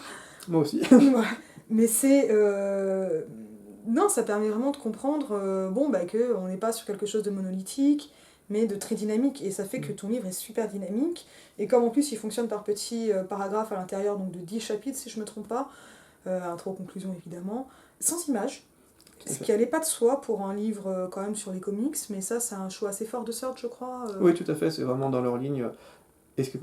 Imaginez, là c'est déjà 350 pages sans images. S'il a fallu acheter des images, alors certains m'ont dit oui, mais il fallait faire un petit livret avec 10 pages d'images au milieu. Mais quelles images est-ce qu'on choisit quand on aborde Batman? Et puis séparer l'image du texte, alors c'est très cher d'avoir les images dans le texte, mais séparer ça pose aussi des questions. C'est galère les livres, tu dois aller rechercher l'image au milieu et tout. Ouais, puis il y a un moment où si on met les images, il faut mettre toutes les images, et le problème c'est que quand on étudie toute l'histoire éditoriale du comics avec beaucoup de commentaires esthétiques aussi sur tu fais beaucoup de commentaires esthétiques, ça je tout à fait, sur les différentes évolutions, mais avec un chapitre aussi sur le cinéma et les différents films, mais aussi sur le jeu vidéo, sur le jeu de société, enfin finalement Batman dans tous les médias, et avec son évolution esthétique dans les comics, il aurait fallu 300 images, et bon c'était pas possible. Non, c'est une encyclopédie, c'est autre chose. Oui, voilà, tout à fait. Et le problème étant aussi que ça aurait doublé le volume du livre, ça aurait aussi doublé son prix. Ou sur la retrip. Voire davantage. Il aurait fallu en plus négocier les droits avec la Warner, ce qui aurait pris un temps fou. Ça aurait donné à la Warner et à DC Comics un droit de regard sur le livre Non, qui aurait été contre sa démarche. Et finalement, j'aurais abouti à un livre factuel et beaucoup plus objectif qui ne m'intéressait pas. D'autant qu'en même temps que mon livre paraissait un livre chez Huggin et Muggin je crois que ça s'appelle l'histoire complète de Batman, et qui pour le coup est une masse extrêmement impressionnante de faits et d'analyses de Batman, mais sans ce côté remise en cause et sans la personnalité que j'ai voulu mettre dans mon livre, puisque je voulais vraiment étudier ça comme un chercheur, mais comme aussi moi en tant que chercheur, qu'est-ce que je pense et qu'est-ce que je peux dire des comics, qu'est-ce que j'ai envie de dire des comics, ce qui aurait été, et forcément, on aurait perdu beaucoup de ce côté personnel avec un droit de regard de la Warner, et si c'était pour faire un livre Wikipédia, comme je l'ai dit, c'était pas la peine, c'est pas ça qui m'a motivé à le faire à l'origine. Non, mais parce que donc pour le coup, bon évidemment, tes chronologies, elles réinventent pas les chronologies habituelles de Batman, hein, elles s'ancrent dans des choses qui de toute façon sont déjà mises en place par les comics, et déjà entérinées par les critiques précédents, et sauf pourquoi le changer. Okay. Et par contre, tu expliques pourquoi, comment, quelle conscience avoir de cette question de périodisation en histoire. Tu as un petit paragraphe là-dessus que je trouve vraiment important, parce que je me suis dit, mais en fait, quelqu'un qui est fan de Batman, et c'est moi qui mets un coup dans le trépied, qui découvre ce truc, le livre, pardon, ce truc c'est vraiment pas sympa, non mais qui se met à lire le livre, s'il cherche l'encyclopédie, il peut être déçu. Parce que c'est très complet, je pense qu'il y a quand même des infos que tu apportes, etc. Mais par contre, pour le regard critique, conscient, pas naïf, tu vois, vraiment averti sur Batman, et notamment parce que tu as une connaissance et des méthodes universitaires et des comics en général, quoi, tu vois, enfin, une connaissance universitaire des comics, et que tu participes à la création de ce champ des comic studies en France, et donc à l'international pour le coup. Tu donnes vraiment ça, je trouve que c'est vraiment un truc que tu as beaucoup réussi. Tu as mentionné le fait qu'il n'y avait pas d'image et que tu fais comme des analyses d'images. Je ne trouve pas que ça manque. Alors bien sûr, y a des moments où avec l'image sous les yeux ça serait plus facile, mais de toute façon si on a les refs et on les a, on peut aller chercher ça sur Google Images si vraiment on en a besoin. Je ne l'ai pas fait, voilà, très honnêtement, mais tu as vraiment quelque chose de très précis dans tes analyses d'images, qui fait qu'on n'est pas en ekphrasis non plus, hein, on n'est pas dans juste la description du tableau, parce qu'on est vraiment en analyse à chaque fois. Et c'est toujours dynamique. Et ça, pour ça, tu as vraiment réussi un pari avec l'écriture, d'avoir une écriture très simple. On en parlait tout à l'heure en off, sans note de bas de page, ce qui va quand même pas de soi pour un, non, ça pour un ancien thésard. Ouais, mais j'ai trouvé ça assez agréable. Bon, la typographie, elle va du côté typographie comics, et je l'ai trouvé aussi agréable, donc ça c'est pas toi, c'est l'éditeur. Mais le lettrage est très agréable, oui, tout à fait. Ça c'est super chouette, et ça met dedans. Le fait que ce soit donc en petit paragraphe, ça facilite vachement la lecture, et tu sais que pour moi en ce moment ça compte, hein, donc avoir réussi à le lire cette semaine dans mon état, c'est quand même plutôt bon signe. Même sans être fan de Batman, mais je pense que ça marche aussi pour les fans en fait. Certainement, c'était un peu mon but aussi, c'était d'écrire un livre qui puisse s'adresser aux gens qui ne connaissent pas Batman, Ouais. mais qui se disent quand même que c'est une figure assez importante dans même plus la pop culture en fait, juste la culture en général, pour qu'on s'y intéresse, et à laquelle du coup il fallait une porte d'entrée qui soit quand même renseignée, qui donne vraiment envie de s'intéresser, qui donne des clés de lecture, des conseils aussi, enfin qui puisse servir de grille pour introduire à Batman, mais qui puisse aussi intéresser les fans par des analyses, même les fans qui connaissent globalement les différentes étapes de l'histoire de Batman. J'essaie quand même de leur apporter des réflexions pour nuancer les a priori qu'on peut avoir sur certaines choses, ou des analyses qui ne sont pas forcément les analyses qu'on a avec une lecture naïve de Batman. Donc voilà, j'ai voulu vraiment m'adresser à la fois vers la vulgarisation, et quand même un livre qui tend vers l'universitaire sur ça. De méthodologie, ouais, quoi, tout à aussi, fait, tu vois, et ça c'est vraiment important. Alors t'as dit, sur l'aspect chronologique, âge d'or, etc., il y a des grandes évolutions de Batman, je sais pas si tu veux les redonner, si ça paraît clair. Parce que moi j'ai été très marquée par la dimension donc, d'univers étendu, des croisements, que le fait que, comme on le disait tout à l'heure, que tous les super-héros appartiennent en gros à un super monde qui est une réalité alternative, quoi, une espèce de réalité augmentée. Quand on chausse les lunettes des comics, on la voit. Enfin, non, mais il y a quelque chose de cet ordre-là. Et donc, qui permet les croisements, les machins, les rencontres. C'est très proche de la mythologie, en fait. Oui, complètement, oui. Et avec les mêmes problèmes que peut poser la mythologie antique. Mais moi, j'ai adoré tes analyses de jeux de société, par exemple, tu vois. C'est gentil. Non, mais alors, peut-être qu'on expliquera que tu bosses maintenant dans le jeu de société. Oui, tout à fait. Mais tu l'as écrit avant ton livre. Euh, alors, je sais plus quel est le jeu, etc. Moi, j'ai vraiment été retenue par des moments et pas par tel jeu précis, mais sur un jeu, évidemment, de Batman, parce que c'est le sujet, tu analyses le problème que pose le fait d'avoir un dé pour un personnage de Batman et le choix de la dynamique du jeu par rapport à ce qu'est le personnage de Batman. Ça, c'était extrêmement subtil. Parce que Batman, il est forcément soumis à de l'aléa, mais il peut pas être soumis à un trop grand aléa. Tu vois, et ça, c'est cette espèce, parce que là, on est toujours sur les trucs, bon, on le sait sur un grain de lettres, tu le sais, parce qu'on discute beaucoup. Ça, c'est des questions qui me fascinent dans les questions d'adaptation, de savoir à quel point on va être dans le proprement ludique, dans le proprement littéraire, la littérarité, proprement cinématographique, etc. Et donc la question de ce qu'on appelle le transmédia, enfin du passage d'un média à l'autre, elle est vraiment pas évidente. Et ça, c'est des trucs que tu montres ultra clairement. Et j'ai trouvé que ce passage sur le dé, c'était un chef-d'œuvre. À ce niveau-là. Non, mais ça paraît idiot peut-être de dire j'ai adoré ton paragraphe sur le dé dans tel jeu, mais non, mais c'est vraiment des moments comme ça, là, ça m'a paru vraiment même éclairant sur le personnage de Batman encore. C'est-à-dire, tu n'analyses pas le jeu, tu analyses les contraintes et les questions auxquelles ont fait face les créateurs, et ou les créatrices, je pense que c'est plutôt des créateurs du jeu, à ce moment-là, à partir de leur connaissance du personnage, et pour avoir un jeu qui corresponde à ça. Alors que sur les jeux vidéo, tu montres bien que les questions sur tel ou tel jeu se sont moins posées, parce que j'essaie de surfer sur un truc et tu vas beaucoup plus vite, puisque c'était des réponses marketing à un phénomène de mode, donc d'un point de vue créatif, c'est moins intéressant. Oh, il y a moins de choses à dire en tout cas. Parce qu'il y a vraiment un chapitre vidéoludique, donc sur les jeux vidéo. C'est dans celui-là qu'elle est aussi ces passages sur les jeux de société, je crois. Enfin, ça, oui, c'est comment jouer Batman, effectivement, je parle à la fois le jeu vidéo d'abord et le jeu de société ensuite, oui, tout à fait. Alors bon, on est chez Sœur, donc j'imagine que c'était attendu, mais de toute façon, je te connais, c'est sûr que tu l'aurais fait quand même. Oui, ben, j'en ai pas du tout parlé avec l'éditeur en fait. D'accord. Donc je sais pas du tout s'il y avait une attente de ce point de vue-là. Je pense qu'ils s'attendaient à ce que je parle au moins des jeux vidéo Arkham, puisqu'ils ont une vraie popularité dans la communauté vidéoludique, mais peut-être qu'ils n'auraient même pas insisté pour l'avoir si je leur avais dit non, je fais un livre comics, c'est pas jeu vidéo. Mais moi ça me paraissait fondamental parce que penser Batman, c'est pas juste penser le Batman de la continuité dans les comics, parce que ça finalement c'est pas très intéressant. Mais c'est vraiment penser à tes souhaits. C'est vraiment penser. Les aléas du direct. Tout à fait. Pas de l'enregistrement sans cut. C'est vraiment penser comment on se réapproprie Batman, comment la société voit Batman, le perçoit, et comment du coup on adapte Batman aussi à ce qu'on attend d'une certaine réaction de Batman. Et justement, je trouve ça assez fondamental, parce que jouer Batman, c'est vraiment une nouvelle manière de le recevoir, et du coup une nouvelle manière de le penser, et ça dit aussi de nouvelles choses de Batman, et comme tu dis, des choses toutes bêtes telles que le jeu, donc on parle du jeu Gotham City Chronicles, où on peut... Oui, parce que tu es un peu plus précis.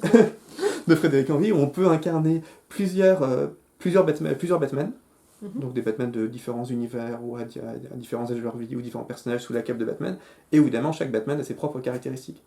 Et du coup, comment est-ce que dans un jeu, déjà on pense Batman pour le jouer, comme tu dis, comment est-ce qu'on lance des dés, quel objet on peut donner à Batman, enfin ça pose quand même pas mal de questions de réception, d'analyse de Batman pour ensuite le transmettre de façon quand même respectueuse du personnage, mais qu'en plus il y a plusieurs Batman, comment est-ce qu'on pense au Batman, disons globalement canon, qui est le Batman de la continuité par rapport au Batman de Frank Miller, par rapport à Damian Wayne en Batman, par rapport à d'autres Batman, et comment tous ces différents Batman peuvent quand même être reçus comme des Batman légitimes, alors même qu'ils doivent obéir à des sets de règles différents pour créer une certaine asymétrie.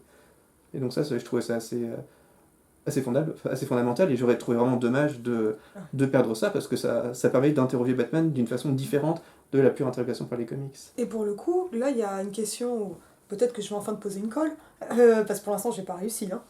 Oh, tu vas y arriver, je m'inquiète pas pour ça. Il n'y a pas de chapitre sur les figurines ou les produits dérivés fixes. Non, tout à fait. Tout simplement. Tu vois, ça... Alors, là, tu sens la fille de collectionneur, et je le dis au pluriel, hein, papa plus maman. Ah, les produits dérivés, c'était encore plus ma mère que mon père. Hein. Mais les produits dérivés, type peluche, figurines, alors il y a un moment jeu de rôle, avec ces figurines qui justement peuvent être jouées sans être peintes, etc. Donc c'est un jeu de société, peut-être pas un jeu de rôle. Jeu de société, c'est ouais. Mais les produits dérivés, les figurines de collection, finalement, tu les abordes pas du tout. Alors tu me diras, eh bien oui, la question de l'adaptation sur un art qui n'est plus un art du temps, parce que les jeux de société comme les jeux vidéo sont des arts du temps aussi, hein, même si ce sont aussi des arts de l'espace, et je suis sur des divisions anciennes, etc. Non mais on est sérieux, hein, on me parle sérieusement. Absolument. J'ai jamais vu dans les arts, on est du côté de la sculpture en fait, pour les produits dérivés, type figurines, etc. Mais ça change des choses. Je les ai jamais vues analyser comme ça. Est-ce que c'est une question que tu t'es posée? Est-ce que tu les as écartées? Est-ce que c'est un truc auquel t'as pas pensé? Alors c'est une question que je me suis posée parce qu'évidemment... Voilà, je me doutais bien que non, ça mais pouvait pas... il y a- Tu as forcément pensé à tout. bah, pas forcément, mais disons Super que Siegfried. dans les communautés de fans, évidemment, la place du produit dérivé est quand même assez importante. Et ça, dès les origines de Batman, en fait, puisque les comics se construisent aussi par rapport à des produits dérivés, et parfois on se demande même si le produit dérivé n'est pas Oui. le comics davantage que le jouet. Un Si peu c'est- comme chez Beauvoir où elle se demande si le mari n'est pas là pour qu'elle puisse faire du rôti-frites, quoi. c'est C'est dans le deuxième sexe, hein. Ouais, c'est Ah, joli, ce n'est pas où la est-ce que phrase là, les frites sont là pour le mari ou le mari pour les frites. mais voilà, C'est un moment très très caustique, hein. Elle est forte, Simone. Ouais, c'est une jolie manière de dire les choses, et c'est exactement ça. Il y a des moments où clairement le comics devient un produit dérivé Ouais. du cinéma, ou peut-être même des jouets, où finalement on veut davantage vendre des jouets, et puis les comics viennent seulement Et ben, tu le dis vraiment pour le deuxième Tim Burton, que, en second part. Ouais. il a pas pensé un film pour vendre des figurines, quoi. Mhm. Et de toute façon, ça se sent quand le film il est pensé pour les figurines ou pas. Oui, tout à fait, mais voilà, dans tous les cas, il y a vraiment cette volonté de capitaliser sur ce marché bis qui n'est en fait pas un marché bis. Enfin, quand on se rend compte que Marvel gagne finalement plus d'argent, par exemple, avec ses figurines, ses produits dérivés, qu'avec ses films dans le MCU, c'est assez C'est quoi dingue. MCU? Le Marvel Cinematic Universe, tous Ok. les Non, faits. mais tu vois, Oui. faut. Pardon, Parce que moi, MCU, pour moi, c'est la CMU maldite, tu vois. D'accord. Donc, je suis un peu étonnée, donc je demande, MCU, ok. Donc voilà, Marvel gagne plus d'argent grâce à ses jouets que grâce aux films, alors qu'on sait l'impact qu'ont les films aujourd'hui dans la C'est-à-dire que société. finalement, les films deviennent de la pub, quoi. Pratiquement, oui. Ou deviennent un prétexte à vendre toujours plus de figurines, où chaque personnage doit revêtir 3 ou 4 costumes différents dans le même film, parce que du coup ça permet de vendre 3 ou 4 poupées différentes pour, pour un même personnage. Enfin, voilà, Et il y a- ça, c'est plus que dans les comédies romantiques, une robe à chaque pièce parce que c'est joli, quoi. Oui, tout à fait. Donc il y a un enjeu qui est assez crucial. Le seul truc, c'est que personnellement, je ne suis pas du tout collectionneur. Même en termes de comics, en fait, je possède peut-être une vingtaine de comics, c'est pas davantage. Ah ouais. Tu les prends en bibliothèque. Oui, je prends une bibliothèque, je les range, je les emprunte, je me débrouille, parce que je tiens à avoir une bibliothèque avec des comics que j'aime relire et relire, seulement les comics que j'assume le plus, ceux sur lesquels je travaille parfois, quitte à les revendre ensuite, et vraiment ceux que j'aime. Et pas du tout de Funko Pop ou d'autres figurines, ou de Batmobile. Enfin, c'est vraiment une dimension qui, moi, ne me parle pas du tout. Donc j'aurais pu aborder en synthétisant des articles que j'avais vus par-ci par-là sur ce sujet. Mais il y a un moment, s'il fallait consacrer un chapitre uniquement à la synthèse d'articles extérieurs qui ne me parlaient pas du tout et sur lesquels je n'avais rien à dire, j'aurais eu une espèce de sentiment d'imposture à risquer en plus des erreurs parce que je maîtrise absolument pas le sujet, ou à juste répéter bêtement des trucs. Et enfin, ça, tu as compris, le but du livre, c'était vraiment de me réapproprier moi aussi ces sujets-là pour en dire ce qui m'interrogeait personnellement plus profond de moi, et pas juste de faire une bête compilation de trucs lus extérieurement, qui en plus aurait été assez complexe, parce que les produits dérivés, il y en a vraiment dès le début des comics et jusqu'à aujourd'hui, donc ça traverse beaucoup de phases. Donc j'aurais dû me soumettre à des simplifications grossières, ou au contraire m'étendre vraiment, quitte à donner beaucoup de faits, et à finalement faire un chapitre que j'aurais été le premier à sauter allègrement en lisant ce genre de livre. Donc à j'avais peur de ne pas savoir interroger ça de façon assez pertinente pour avoir quelque chose à apporter. Et si c'était juste pour étaler des faits et des banalités, au risque même de dire des erreurs, c'était pas la peine. Même si je comprends que c'est dommage, parce que c'est une vraie réception de Batman qui est vraiment absente de mon Mais livre. pour le coup, en plus, la figurine, en fait, elle permet une appropriation, mais c'est une appropriation qui est peut-être, alors là, je vais dire des trucs je vais vexer tout le monde, mais on va le dire sous forme de question-hypothèse. En n'étant pas inscrite dans le temps, la figurine, enfin, parce que bien sûr, elle peut évoluer avec le temps, elle va jaunir, des trucs comme ça, mais bon, les figurines que tu peins, c'est encore toujours un peu à part, hein, les trucs type Warhammer, mais je pense pas qu'il doit Warhammer Batman.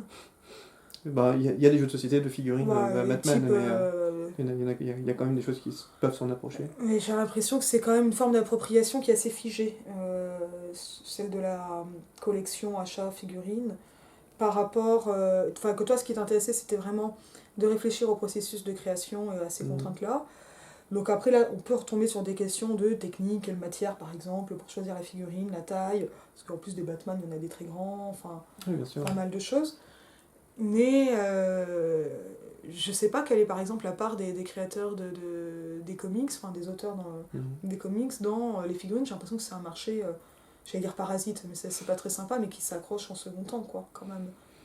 Même si il peut y avoir une prise en compte de la figurine pour le produit dérivé.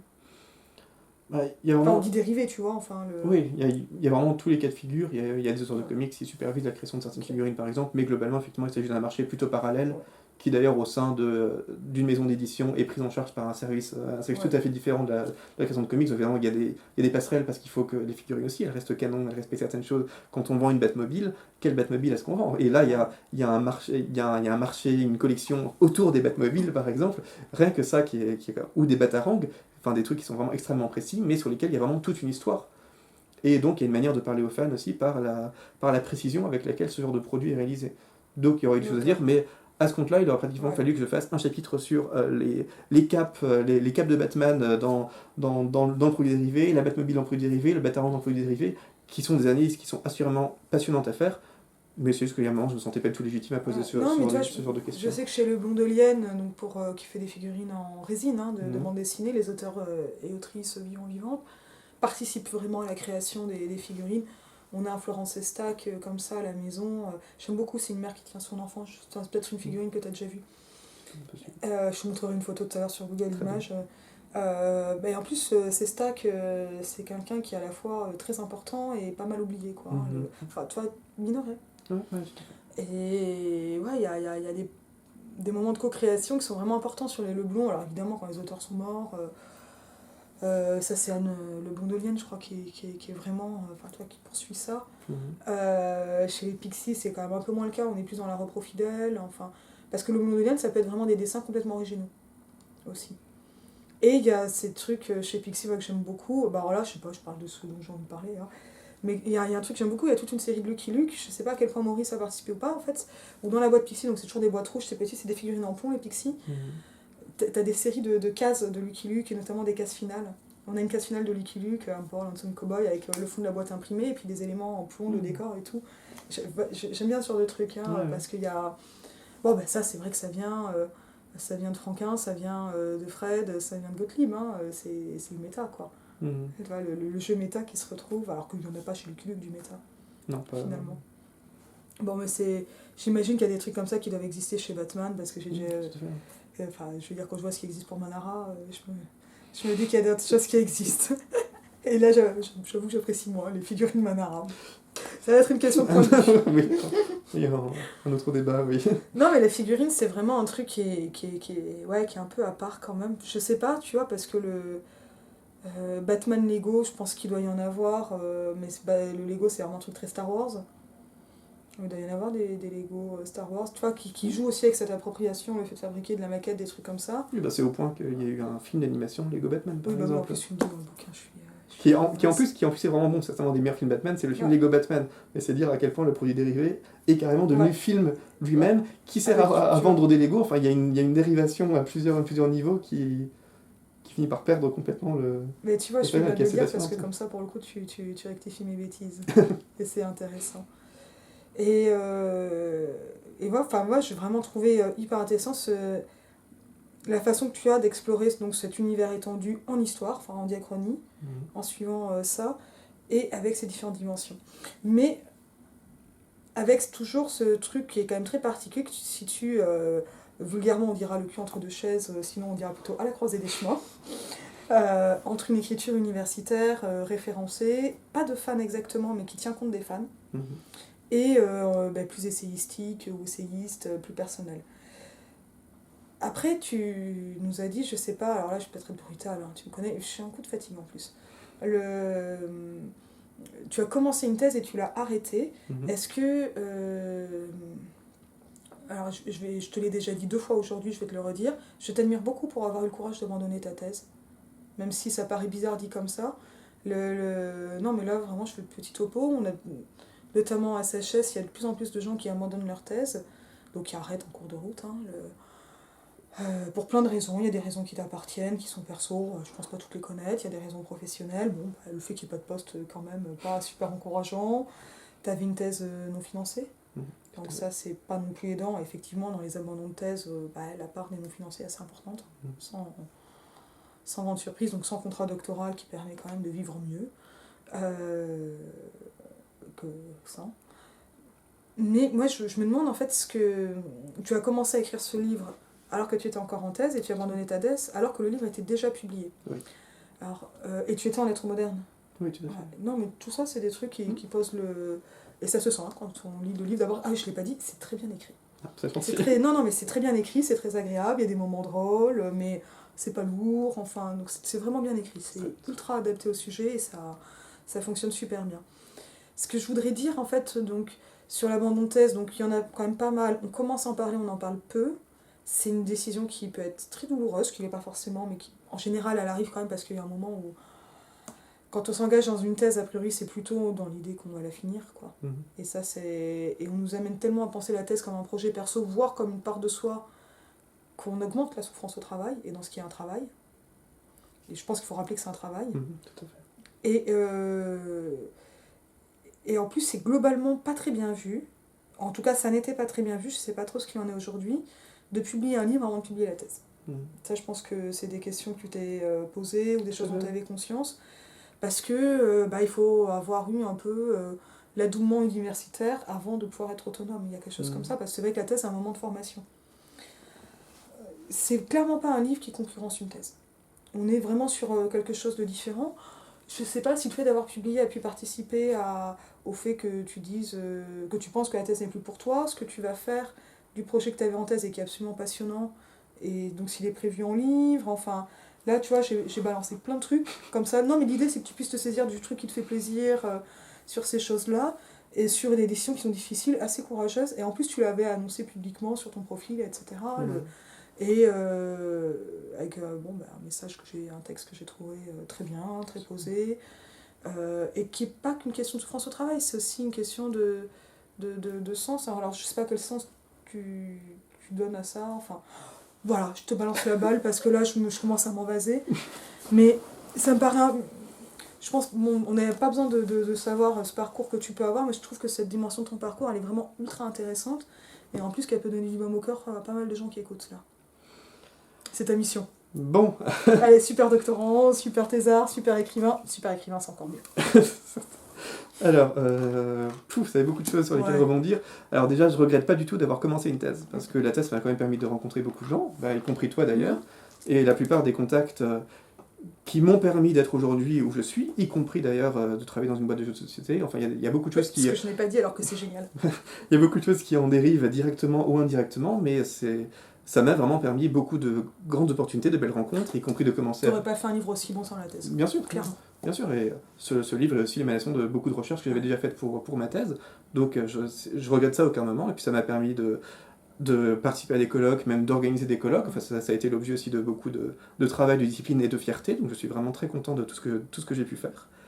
Effectivement, j'ai eu cette occasion d'écrire un livre. Au début, je pensais pas que ça serait aussi chronophage, l'éditeur non plus d'ailleurs, il pensait que je l'écrirais plus vite, donc je voyais ça comme un à côté de la thèse, qui serait pas un peu pénalisant, mais pas forcément, et finalement ça m'a pris 2 ans l'écriture de ce livre, et je me suis vraiment investi dedans énormément, pratiquement comme une thèse, parce que les recherches que j'ai faites étaient... j'ai un peu mis ma thèse en pause pendant 2 ans quand même pour faire cette thèse. Ça joue quand même sur l'abandon, ça. Plus ou moins, parce qu'en écrivant le livre, j'avais quand même l'impression d'écrire quelque chose qui... bon, évidemment, c'est pas une thèse, mais de faire les recherches que je faisais pour ma thèse, de les poursuivre assez logiquement dans l'écriture de ce livre, même si j'avais cette approche quand même de vulgarisation qui n'était pas la même, de refus des notes, qui était aussi assez rafraîchissante par rapport au travail que je menais. C'est tellement pénible que je menais sur ma thèse. Mais c'est aussi un exercice intéressant, parce que la note, ça peut aussi être quelque chose d'assez rassurant, parce que finalement on se dit on peut dire n'importe quoi, et puis on met une note ensuite pour prononcer, pour donner référence, et là finalement il faut tout intégrer directement au texte. Donc qu'est-ce qu'on va dire ou ne pas dire du fait qu'on n'ait pas le droit aux notes, par exemple. On ne peut pas citer de la même manière. Autant dans une thèse, on peut vraiment citer autant de choses qu'on veut. Autant dans un livre, on ne peut pas non plus faire 50 citations, en intégrant en plus à chaque fois la référence au nom de l'auteur, sachant qu'on n'est pas de note en bas. Enfin, c'est vraiment une manière de repenser le travail qui était un défi plutôt stimulant. Donc ça m'a pris 2 ans, à l'issue desquels mon directeur de thèse et le comité de suivi thèse auquel on est tenu de justifier notre Moi, j'en ai pas eu. Notre travail. Oui, tu es parti au bon moment. Non, j'aurais dû en avoir un à la fin. Mais ça c'est pas... échapper, Comme j'étais quand même globalement en fin thèse, j'en ai pas eu. J'étais plutôt réticente, mais je pense que c'est une bonne chose en fait qu'il y ait des comités de thèse. Tout dépend comment c'est fait. Il faut que ce soit bien fait. Je connais des gens qui ont vraiment ressenti ça comme une pression. Là, en l'occurrence, j'ai eu la chance d'être vraiment très bien accueilli par mes comités de suivi thèse et par mon directeur même. Tout le monde a très bien pris le fait que j'avais mené ce travail. Le comité de suivi thèse a même fait l'effort de regarder rapidement, ils n'ont pas lu le livre, mais de regarder rapidement ce que c'est, et même de formuler leur admiration sur le fait que j'avais réussi à écrire un livre, même en prenant compte le fait que ça avait infligé une grosse pause dans ma thèse. voyaient, enfin, ont compris que c'était un motif de fierté pour moi et ont vraiment Il faut le valoriser, quoi. exprimé leur propre fierté que l'un de leurs Ouais. étudiants avait pu mener un tel un projet aussi ambitieux à bien, donc je me suis vraiment senti soutenu là-dedans. Suite à l'écriture du livre, j'ai pris une année sabbatique dans ma thèse. T'as besoin de te reposer. En fait, c'était une année durant laquelle j'ai travaillé ma thèse, donc c'était une fausse année sabbatique. Mais ça, c'est toujours comme ça, les années sabbatiques de... Enfin, c'est souvent comme ça. En fait, c'est une année sabbatique que j'aurais dû prendre pendant l'écriture de mon livre. Ouais, ok. Mais comme j'avais... Alors, ce que tu appelles une année sabbatique, c'est ce qui s'appelle une année de césure maintenant. Oui, voilà, tout à fait. En gros, c'est une année durant laquelle j'aurais dû travailler sur ma thèse, ce que je n'ai pas fait pour écrire mon livre. Et j'ai pris cette année a posteriori plutôt que de la prendre. Enfin, c'était pas très canonique, mais il y a un moment où les années... C'est normal en paralittérature. Oui, tout à fait, mais le problème, c'est que les années passées à la thèse commencent à s'accumuler. Et qu'on a aussi une pression où on nous dit à partir de la 7e année, vous ne pouvez plus faire de thèse. Si vous ne l'avez pas fini, ben vous quittez l'université. Donc il y a une grosse pression là-dessus qui fait que les années passées à la thèse comptent vraiment, et où pouvoir mettre une année entre parenthèses, même si c'était après l'écriture du livre, donc c'était un peu triché, il y avait quand même un enjeu qui était assez important autour de ça. À ce moment-là, j'étais encore convaincu que j'allais continuer ma thèse, et même jusqu'à décembre l'année dernière, j'étais assez convaincu que j'allais la finir. Et puis bon, il y a juste eu un moment où il y a quand même eu beaucoup de facteurs, donc à aucun moment je me sens légitime à dire à qui que ce soit continue ta thèse ou arrête ta thèse. Non, mais ça, c'est des décisions personnelles. Bien sûr, donc voilà, on peut être empêché par une école doctorale ou quelque chose comme ça, évidemment. Donc voilà, il y a vraiment plein de facteurs, donc à aucun moment ce que je fais n'est... Là, on parle de l'abandon volontaire de soi. Et vraiment personnel, donc à aucun moment, le peu que je vais dire des raisons qui m'ont poussé à quitter ma thèse n'est à prendre en compte pour d'autres cas, parce qu'encore une fois, il y a beaucoup de choses que je ne peux pas dire que je sais, parce qu'il y a beaucoup de choses... On parle d'expérience, là. Voilà, il y a beaucoup de choses personnelles, même parfois inconscientes, qui se jouent là-dedans, mais pour simplifier, en gros, il y a un moment où je me suis demandé pourquoi finir ma thèse. Et je me suis rendu compte que les quelques mois d'angoisse qu'il me faudrait pour finir ma thèse ne le méritaient peut-être pas, parce que j'étais presque sûr déjà de ne pas avoir de poste après. Et finalement, même quand j'ai commencé ma thèse, je ne visais pas particulièrement de poste à l'université, c'est plutôt que j'avais vraiment envie de poursuivre ces recherches, parce que je sentais qu'elles pouvaient apporter quelque chose aux études culturelles sur le comics, et c'était vraiment une volonté personnelle, sans avoir forcément envie d'enseigner l'université ensuite. Et voilà, je m'en suis rendu compte que je m'épanouissais plus trop, et que le peu d'épanouissement que m'apporterait la fin de ma thèse et le titre de docteur, finalement ne vaudrait pas le coup par rapport à tout ce que je pourrais vivre d'épanouissant en arrêtant la thèse à ce moment-là. D'autant qu'on venait de me proposer un travail extrêmement gratifiant. Je suis un éditeur de jeux de société, Lockheed the Games, avec un vrai boulot à responsabilité qui en plus me permettait de vraiment mettre à contribution des compétences. Et je trouve ça assez chouette, parce que je connaissais aussi beaucoup de docteurs, doctrices qui, sortant de la thèse... Ah, tu dis doctrice? Moi, je suis doctoresse. Moi, je préfère doctrice, mais que chacun entende comme il veut, mais je préfère aller vraiment aussi loin dans l'optimisation que possible, qui finissaient finalement par des postes administratifs ou d'enseignement, enfin, dans le secondaire, des choses qui finalement ne correspondaient pas à ce qu'on veut faire quand on obtient ce titre-là, ce qui finalement est un petit peu décourageant aussi. Et voilà, j'ai vraiment pesé le pour et le contre, et il y avait ce calcul de qu'est-ce qui m'apporterait le plus d'épanouissement, et ce constat que finalement la thèse m'avait déjà apporté pratiquement tout ce qu'elle pouvait m'apporter, et qu'on était à un stade où l'écriture du livre m'apportait finalement presque plus que la thèse en elle-même. Donc je me suis assuré que les recherches que j'ai menées pour ma thèse pourraient être réinvesties dans des livres futurs. On m'a plus ou moins donné cette garantie, donc j'avais vraiment plus aucune raison de poursuivre ma thèse. J'ai quand même hésité pendant quelques mois, parce que c'est douloureux. Quand on a passé plusieurs années, on a intérêt à réfléchir quand même au moins tout à fait. Puis, j'avais vraiment peur de prendre des décisions à la va-vite aussi, parce que notre jugement peut être obscurci par la fatigue, par la dépression, etc. Et je voulais pas prendre des décisions à la légère que je pourrais regretter ensuite en me disant non, j'étais un peu dépressif à ce moment-là, comme pratiquement tous les doctorants traversent ce genre de période assez compliquée. Donc j'ai quand même pris quelques mois entre le premier mail que j'envoyais à mon directeur de thèse pour l'informer que j'abandonnerais sans doute ma thèse, et le moment où j'ai vraiment annoncé publiquement que je le faisais, pour être sûr de le faire en toute lucidité. Mais voilà, j'ai vraiment aucun regret là-dessus. Je vis parfaitement bien ce regret de thèse, et je pense que le plus important, c'est quand même de se demander qu'est-ce qu'on ressent comme une souffrance. Est-ce que on ressent plus de souffrance? Est-ce qu'on a peur de plus de souffrance par le regret d'avoir abandonné sa thèse, ou par le fait de mener sa thèse jusqu'à bien, en espérant la mener jusqu'à bien? Et je pense que c'est le calcul qu'il faut faire. De souffrance et de plaisir. Voilà, parce qu'il il peut y avoir du plaisir. La part de souffrance, de plaisir, d'épanouissement, de satisfaction personnelle, de gratification. C'est beaucoup de choses à peser, mais je pense que c'est vraiment la première question à se poser, parce qu'il y a un moment où toutes ces souffrances ne valent pas forcément Non, le coup non. pour tout le monde. Il y a des gens La qui sont... santé d'abord, Tout à fait. physique et mentale. Toujours, toujours, toujours. Et La le, santé. et le bonheur aussi, idéalement. Il y a des gens qui aiment l'idée de posséder, d'avoir le titre de docteur à la fin, et les portes que ça peut leur ouvrir, parce qu'ils sentent qu'ils ont leur chance aussi dans ce monde-là, et qu'ils sont même faits pour ce monde-là. Donc ça, c'est vraiment des gens que j'encourage à aller aussi loin que possible, jusqu'à ce qu'ils rencontrent éventuellement ce genre d'obstacle. Moi, ça, voilà, c'est, à cette étape de mon parcours, le fait de finir ma thèse ne me paraissait plus avoir le sens que ça pouvait avoir au début de ma thèse. Le fait d'avoir écrit déjà un livre, de pouvoir en écrire d'autres, d'avoir un vrai boulot, faisait que la thèse risquait de ne plus m'apporter grand chose d'autre que le titre de docteur. Que du Et temps. c'est voilà, que des Quelqu'un angoisses, des insomnies qui ne me paraissaient pas forcément utiles à ce stade de mon parcours personnel. Et moi, je veux dire, donc c'est une question que je me suis posée, puis finalement, j'ai fini ma thèse, je suis doctoresse. Bravo pour ça. Voilà. Non, mais je suis contente, hein. Ah oui, bah. Mais je me suis vraiment posé la question à plusieurs moments. Bon, à des moments qui ont été durs, parce que c'est sûr que quand tout va bien, on se pose pas de questions. Hein. Les gens heureux n'ont pas d'histoire, dit-on, mais c'est très dur à raconter. Et pour le coup, bon, je suis quand même contente de l'avoir fini, et c'est vrai que je me sens... alors, je me sens profondément chercheuse, donc c'est peut-être pas quelque chose que je ferai dans ma vie, hein, puisque là je suis toujours pas, et je ne serai peut-être jamais en poste fixe de recherche. Donc bah, c'est un pari hein, d'avoir le titre pour ces raisons-là. Ce que on me demande de temps en temps, oh là là, par la chaîne ou autrement, j'ai envie de faire une thèse, qu'est-ce que tu en penses? Je vais dire, bon, pourquoi faire une thèse? Savoir qu'il n'y a pas de poste, qu'on est quand même dans un monde qui est globalement difficile en ce moment. Quels sont les objectifs pour cette thèse? J'ai déjà entendu, j'aimerais faire une thèse parce que j'ai besoin d'avoir un encadrement. Ça, c'est vraiment Non. c'est vraiment pas une raison de faire une thèse. Là, non, mais c'est parce que je voudrais écrire un livre. Si on veut écrire un livre, tu en es la preuve vivante. Et c'est très valorisant. On n'a pas besoin d'un directeur ou d'une directrice de thèse pour ça. Ce qui ne veut pas dire qu'un directeur ou une directrice n'apporte rien. Et d'ailleurs, tu remercies ton directeur de thèse dans les remerciements du livre parce que il t'a beaucoup apporté à pas mal de niveaux. Hein. Mais si on veut écrire un livre, bah, on écrit un livre en fait.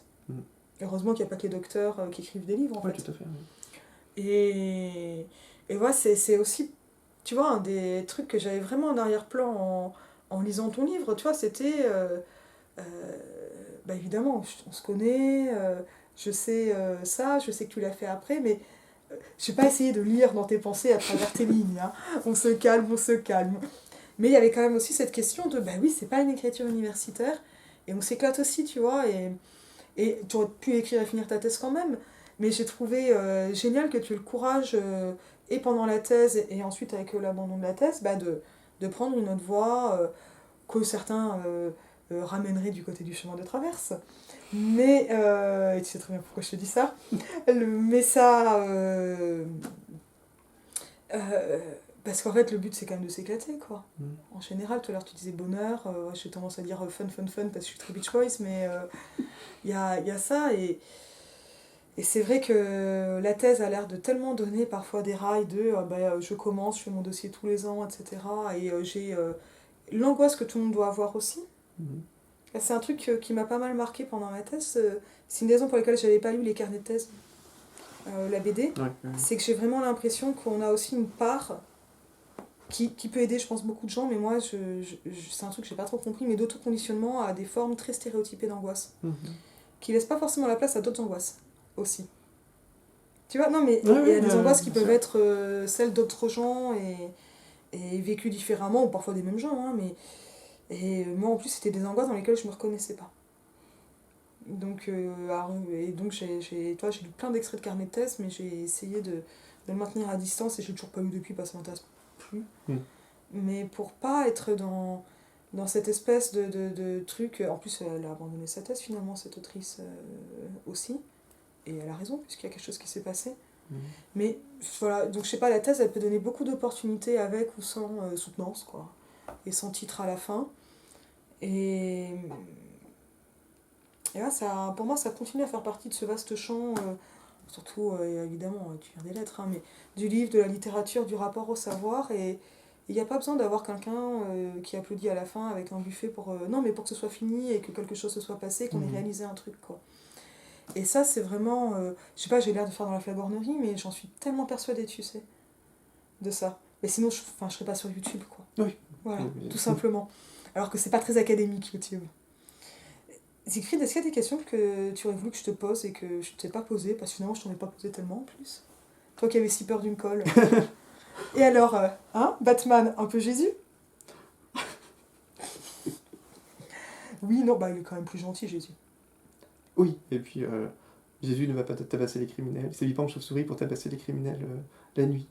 Ouais, mais il est quand même Il, pas leur- sur... il leur promet juste Il y a quand même des moments ambivalents chez il leur Jésus. promet juste la guéhenne de 2 jours, mais finalement c'est ce qui est pire, quelque part. Mais il y a quand même cette idée que je suis venu apporter la hache et non l'épée, tout ce discours qui est... Parce que Batman, toi, le caractère à la fois humain, sombre, comme si l'humanité était forcément sombre aussi d'ailleurs. T'as particulièrement attiré ou elle s'est trouvée là, comme ça, de faire dans... Parce que bon, le choix, tu m'as dit, il était quand même lié à l'éditeur, qui avait une attente sur du Batman. Oui, après, comme je le dis, Batman, c'est aussi une figure qui était quand même extrêmement importante dans ma thèse, parce que c'est quelqu'un qui... Enfin, c'est un personnage dans lequel on peut beaucoup se reconnaître. Moi, ce que j'aime beaucoup dans ce personnage, enfin, c'est déjà le fait qu'il perde ses enfants quand il est enfant. Ses parents quand il est enfant, et ça... Enfin, finalement, c'est un personnage qui est extrêmement seul, et qui se sent extrêmement seul, même à la fin, alors que... J'aime beaucoup ce passage où tu parles de la famille de Batman, c'est le dernier ou avant-dernier chapitre. Mm. D'ailleurs, tu m'avais dit de le lire. Oui, tout à fait, ça fait partie des... Ben, je veux bien que tu en parles, parce que je l'ai vraiment beaucoup aimé, sur cette famille solitaire. Oui, ce qui est assez passionnant, c'est que quand on pense à Batman, on pense vraiment au super-héros solitaire, parce que c'est l'image qu'il reflète, et c'est l'image que socialement on en a, alors que c'est certainement le super-héros qui a la plus grande famille. Parce qu'entre tous les Robins à différentes époques, tous les Batwoman, les Batgirl, Alfred, enfin finalement, il n'y a aucun super-héros qui est aussi bien entouré, surtout entouré par autant de figures identifiables, parce qu'on sait que Superman a Lois Lane, par exemple. Quand on est un petit peu connaisseur, on sait qu'il a aussi... qu'il a aussi Olsen, mais finalement on connaît pas tant que ça son entourage. Là où Batman a un entourage qui est beaucoup plus identifié, y compris par le grand public. Enfin, tout le monde sait au moins qu'il a Alfred et Robin. Donc c'est Même Eminem, il le sait. Même toi, tu le savais. Oui, même moi. Donc c'est mieux dit comme ça. Donc c'est vraiment enfin c'est quelque chose d'assez passionnant parce que pourquoi est-ce qu'il renvoie cette image? Parce que lui se sent profondément seul et que lui est dans une figure, parfois c'est extrêmement exprimé de façon extrêmement lourde dans les comics, c'est parfois un peu pénible, mais il prend vraiment beaucoup sur lui. Et c'est une figure qui est, enfin on rejoint un peu le côté Jésus, c'est une figure qui est complètement sacrificielle. C'est-à-dire qu'il est prêt parfois à se mettre toute sa famille à dos en leur cachant des choses juste pour les protéger, même en sachant que ça peut créer des ruptures inévitables entre eux, alors qu'il sait qu'il a complètement besoin d'eux, mais il préfère se sentir seul et refléter cette image de solitude qui est complètement fausse en fait, parce que lui sacrifie tout. Et ça qui est intéressant dans la plupart des figures super-héroïques, c'est aussi le cas chez Superman. Enfin, il faut se rendre compte que Superman est pratiquement omnipotent, mais qu'il accepte d'être pigiste pour un journal. C'est-à-dire qu'il accepte un travail qui est quand même complètement ingrat. Bon, il finit par devenir plus ou moins grand reporter, mais enfin quand on a quand on a un dieu et qu'on peut avoir toutes les richesses du monde, accepter de devenir un petit journaliste en plus en plus du fait que pour dissimuler son identité de Superman, il accepte d'être maladroit, de porter des lunettes, enfin il essaye d'être extrêmement timide avec Lois Lane, enfin il essaye d'être normal. Oui, voilà, d'être normal, mais pire même que un peu en dessous, pire que normal, il accepte d'être méprisé par tout le monde, alors même que c'est un dieu, peut-être la meilleure créature parmi les terriens, mais il y a un sacrifice complet de sa personnalité qui est aussi celle de Batman, où finalement Batman accepte qu'on méprise complètement son identité de Bruce Wayne, qui essaie d'apparaître comme une espèce de playboy complètement superficiel. Donc il y a des comics où il essaie d'investir un peu quand même dans la restructuration sociale, dans des HLN, les bibliothèques, etc. Enfin, pour utiliser quand même son argent à quelque chose d'un peu philanthrope. Mais globalement, c'est quand même quelqu'un qui accepte ne serait-ce que de ne jamais dormir, par exemple. Parce que toute la journée, il doit... Alors ça, moi, je suis pas d'accord. Voilà, mais... Moi, je dis non. Moi, je serais pas Batman. Voilà, c'est aussi un de ses sacrifices, c'est que toute la journée, il doit quand même apparaître comme Bruce Wayne, qui est quand même un PDG de très grande entreprise, qui est aussi superficiel, qui doit faire des fêtes. Et par ailleurs, toute la nuit, il la passe à combattre le crime, alors même qu'il est extrêmement fatigué, il accepte d'être terriblement blessé continuellement, et tout ça pratiquement sans aucune reconnaissance. Enfin, il est quand même rival des forces de police, enfin, il accepte parfois de se faire poursuivre par la police. Alors, on se demande un peu pourquoi il fait tout ça. Oui, voilà, il y a pratiquement une forme de masochisme qui est en fait un dévouement qui est absolument extraordinaire, c'est le super-héros. Et Superman et Batman font certainement partie des figures les plus sacrificielles, enfin parmi les super-héros, et Batman plus encore, parce que Batman, encore une fois, est un être humain, donc lui, il sait que si on lui tire dessus, il meurt. Donc certes, grâce au scénariste, il a souvent des armures en Kevlar qui en fait sont juste impossibles parce qu'on ne peut pas on peut pas être invulnérable au bal, porter une armure, être aussi agile, mais bref, ça c'est Il est c'est moins très très important. fort. Mais disons que, ouais, disons qu'il accepte quand même de courir d'un danger mortel chaque nuit, beaucoup plus grand que Superman, qui finalement, Superman ne craint pas grand-chose. Batman, lui, n'est qu'un être vivant, qui est soumis à la fatigue, qui peut pas voler, enfin, qui n'est pas invulnérable au bal, et qui subit vraiment de plein fouet toutes les souffrances physiques qui... Mais finalement, n'es-tu pas en train de nous dire que Batman est une mère de famille? Si on veut... Il travaille tout le temps, il dort pas, avec moins d'argent peut-être. Ouais, voilà. Enfin, lui, Batman avec plus d'argent. Il a la chance d'avoir davantage de moyens, vous voyez, mais... C'est un peu une mère de famille, mais pour l'ensemble de Gotham. C'est la mère de famille de Gotham. Voilà, donc c'est une espèce de mère de famille... Donc c'est la mère de Gotham. Ouais, tout à fait. Ce qui est plutôt une belle vocation, et ce qui est assez intéressant aussi en tant que citoyen, de se demander à quel point ça peut être un modèle pour nous ou pas, et... Parce que c'est quand même, voilà, c'est une figure de dévouement complet, et c'est quelque chose qui est relativement intéressant. Et là, on rejoint de toute façon le côté messianique dont tu parlais, mais qui de toute manière est important dans la question des premiers super-héros. Le Superman est inspiré notamment de Moïse, ça on le sait, et les premiers super-héros, l'image qu'on a du super-héros en général, mais c'est pas vrai dans chaque petit cas de figure, c'est quand même une figure qui est complètement sacrificielle. Ça fait partie de la définition de super-héros, qui est de chercher activement à faire le bien et passer ses journées et ses nuits à chercher des occasions de faire le bien, quitte à y perdre la santé, sa vie sociale et voir sa vie tout court. Mais avec une dimension, je pense qu'il faut quand même souligner, en tout cas que tu soulignes dans ton livre, qui est quand même le comique. Non, mais il y a plein de moments qui peuvent être drôles, quoi, aussi. Là-dedans, il y a des moments qui sont très poseurs, très Caspar David Friedrich en haut des gratte-ciel. Non, mais tu vois, je fais l'idiote dès que je pense à ça, parce que moi, ça me fait rire de toute façon. Mm-hmm. Mais là, je pense qu'on est moins censé rire. Mais c'est drôle aussi, quoi, les comics, en fait. Il y a aussi des moments, pas tout le temps, non-stop, etc., mais cette dimension qui peut prendre une distance avec ça, ou avec d'autres personnages, ou dans ses relations. Enfin, ça n'est pas que du tragique, sublime. Non, il y a aussi ça. Oui, tout à fait. Il y a de tous aussi l'avantage d'être passé par des centaines d'auteurs différents, c'est que chacun s'approprie à sa manière.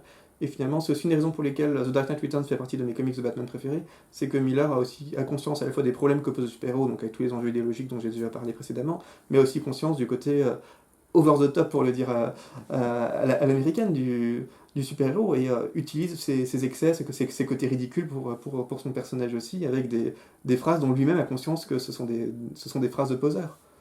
Avec toutes ces dimensions, que ce sont des phrases de poseur, mais elles sont quand même dites sincèrement par le personnage, enfin, à la fois sincèrement et à la fois avec une conscience que ce sont des phrases un peu ridicules, et c'est quelque chose que Miller utilise ensuite constamment dans ses œuvres. Dans un comic que je trouve absolument génial, mais qui est très décrié, qui s'appelle All Star Batman et Robin, par exemple, il raconte la rencontre entre ce Batman relativement jeune, qui vient de commencer sa carrière et qui est encore dans une espèce de pulsion de violence et de jouissance de la violence, donc un Batman un peu malsain, qui vient de trouver sa vocation et qui... pour moi, Batman est vieux, mais ça, c'est... Mais je l'ai continué, hein, c'était en passant, ma petite digression. Mais enfin, voilà, c'est assez intéressant sur comment est-ce que quelqu'un qui vient de devenir Batman et qui commence à être violent peut trouver une jouissance à cette violence qu'il devra apprendre à canaliser par la suite, rencontre pour la première fois le jeune Robin et décide de le prendre sous son aile, et il essaie d'impressionner Robin en étant complètement poseur, et on voit ce jeune Robin dire pourquoi tu parles comme Clint Eastwood à ce moment-là, enfin se moquer complètement de cette espèce de sacralité iconique du super-héros, et ça c'est quelque chose d'assez... Oui, c'est quelque chose d'assez formidable aussi, qui est complètement en phase avec la modernité du comics, qui est de à la fois iconiciser, mais en même temps remettre en cause tout ce que peuvent être ces personnages en tant qu'icônes, tout ce qu'elles peuvent supporter, à la fois dans leur manière classieuse de parler d'elles et de se présenter, et dans les valeurs qu'elles portent vis-à-vis du lecteur. Et je vois pas comment on peut faire une meilleure conclusion, Siegfried. Ça te va? Mais parfait. J'espère que ça vous aura intéressé. J'espère aussi. Désolé pour les bafouillements et, et tout le reste. Et on vous dit à bientôt. À bientôt. Merci encore. Merci beaucoup, Adélie.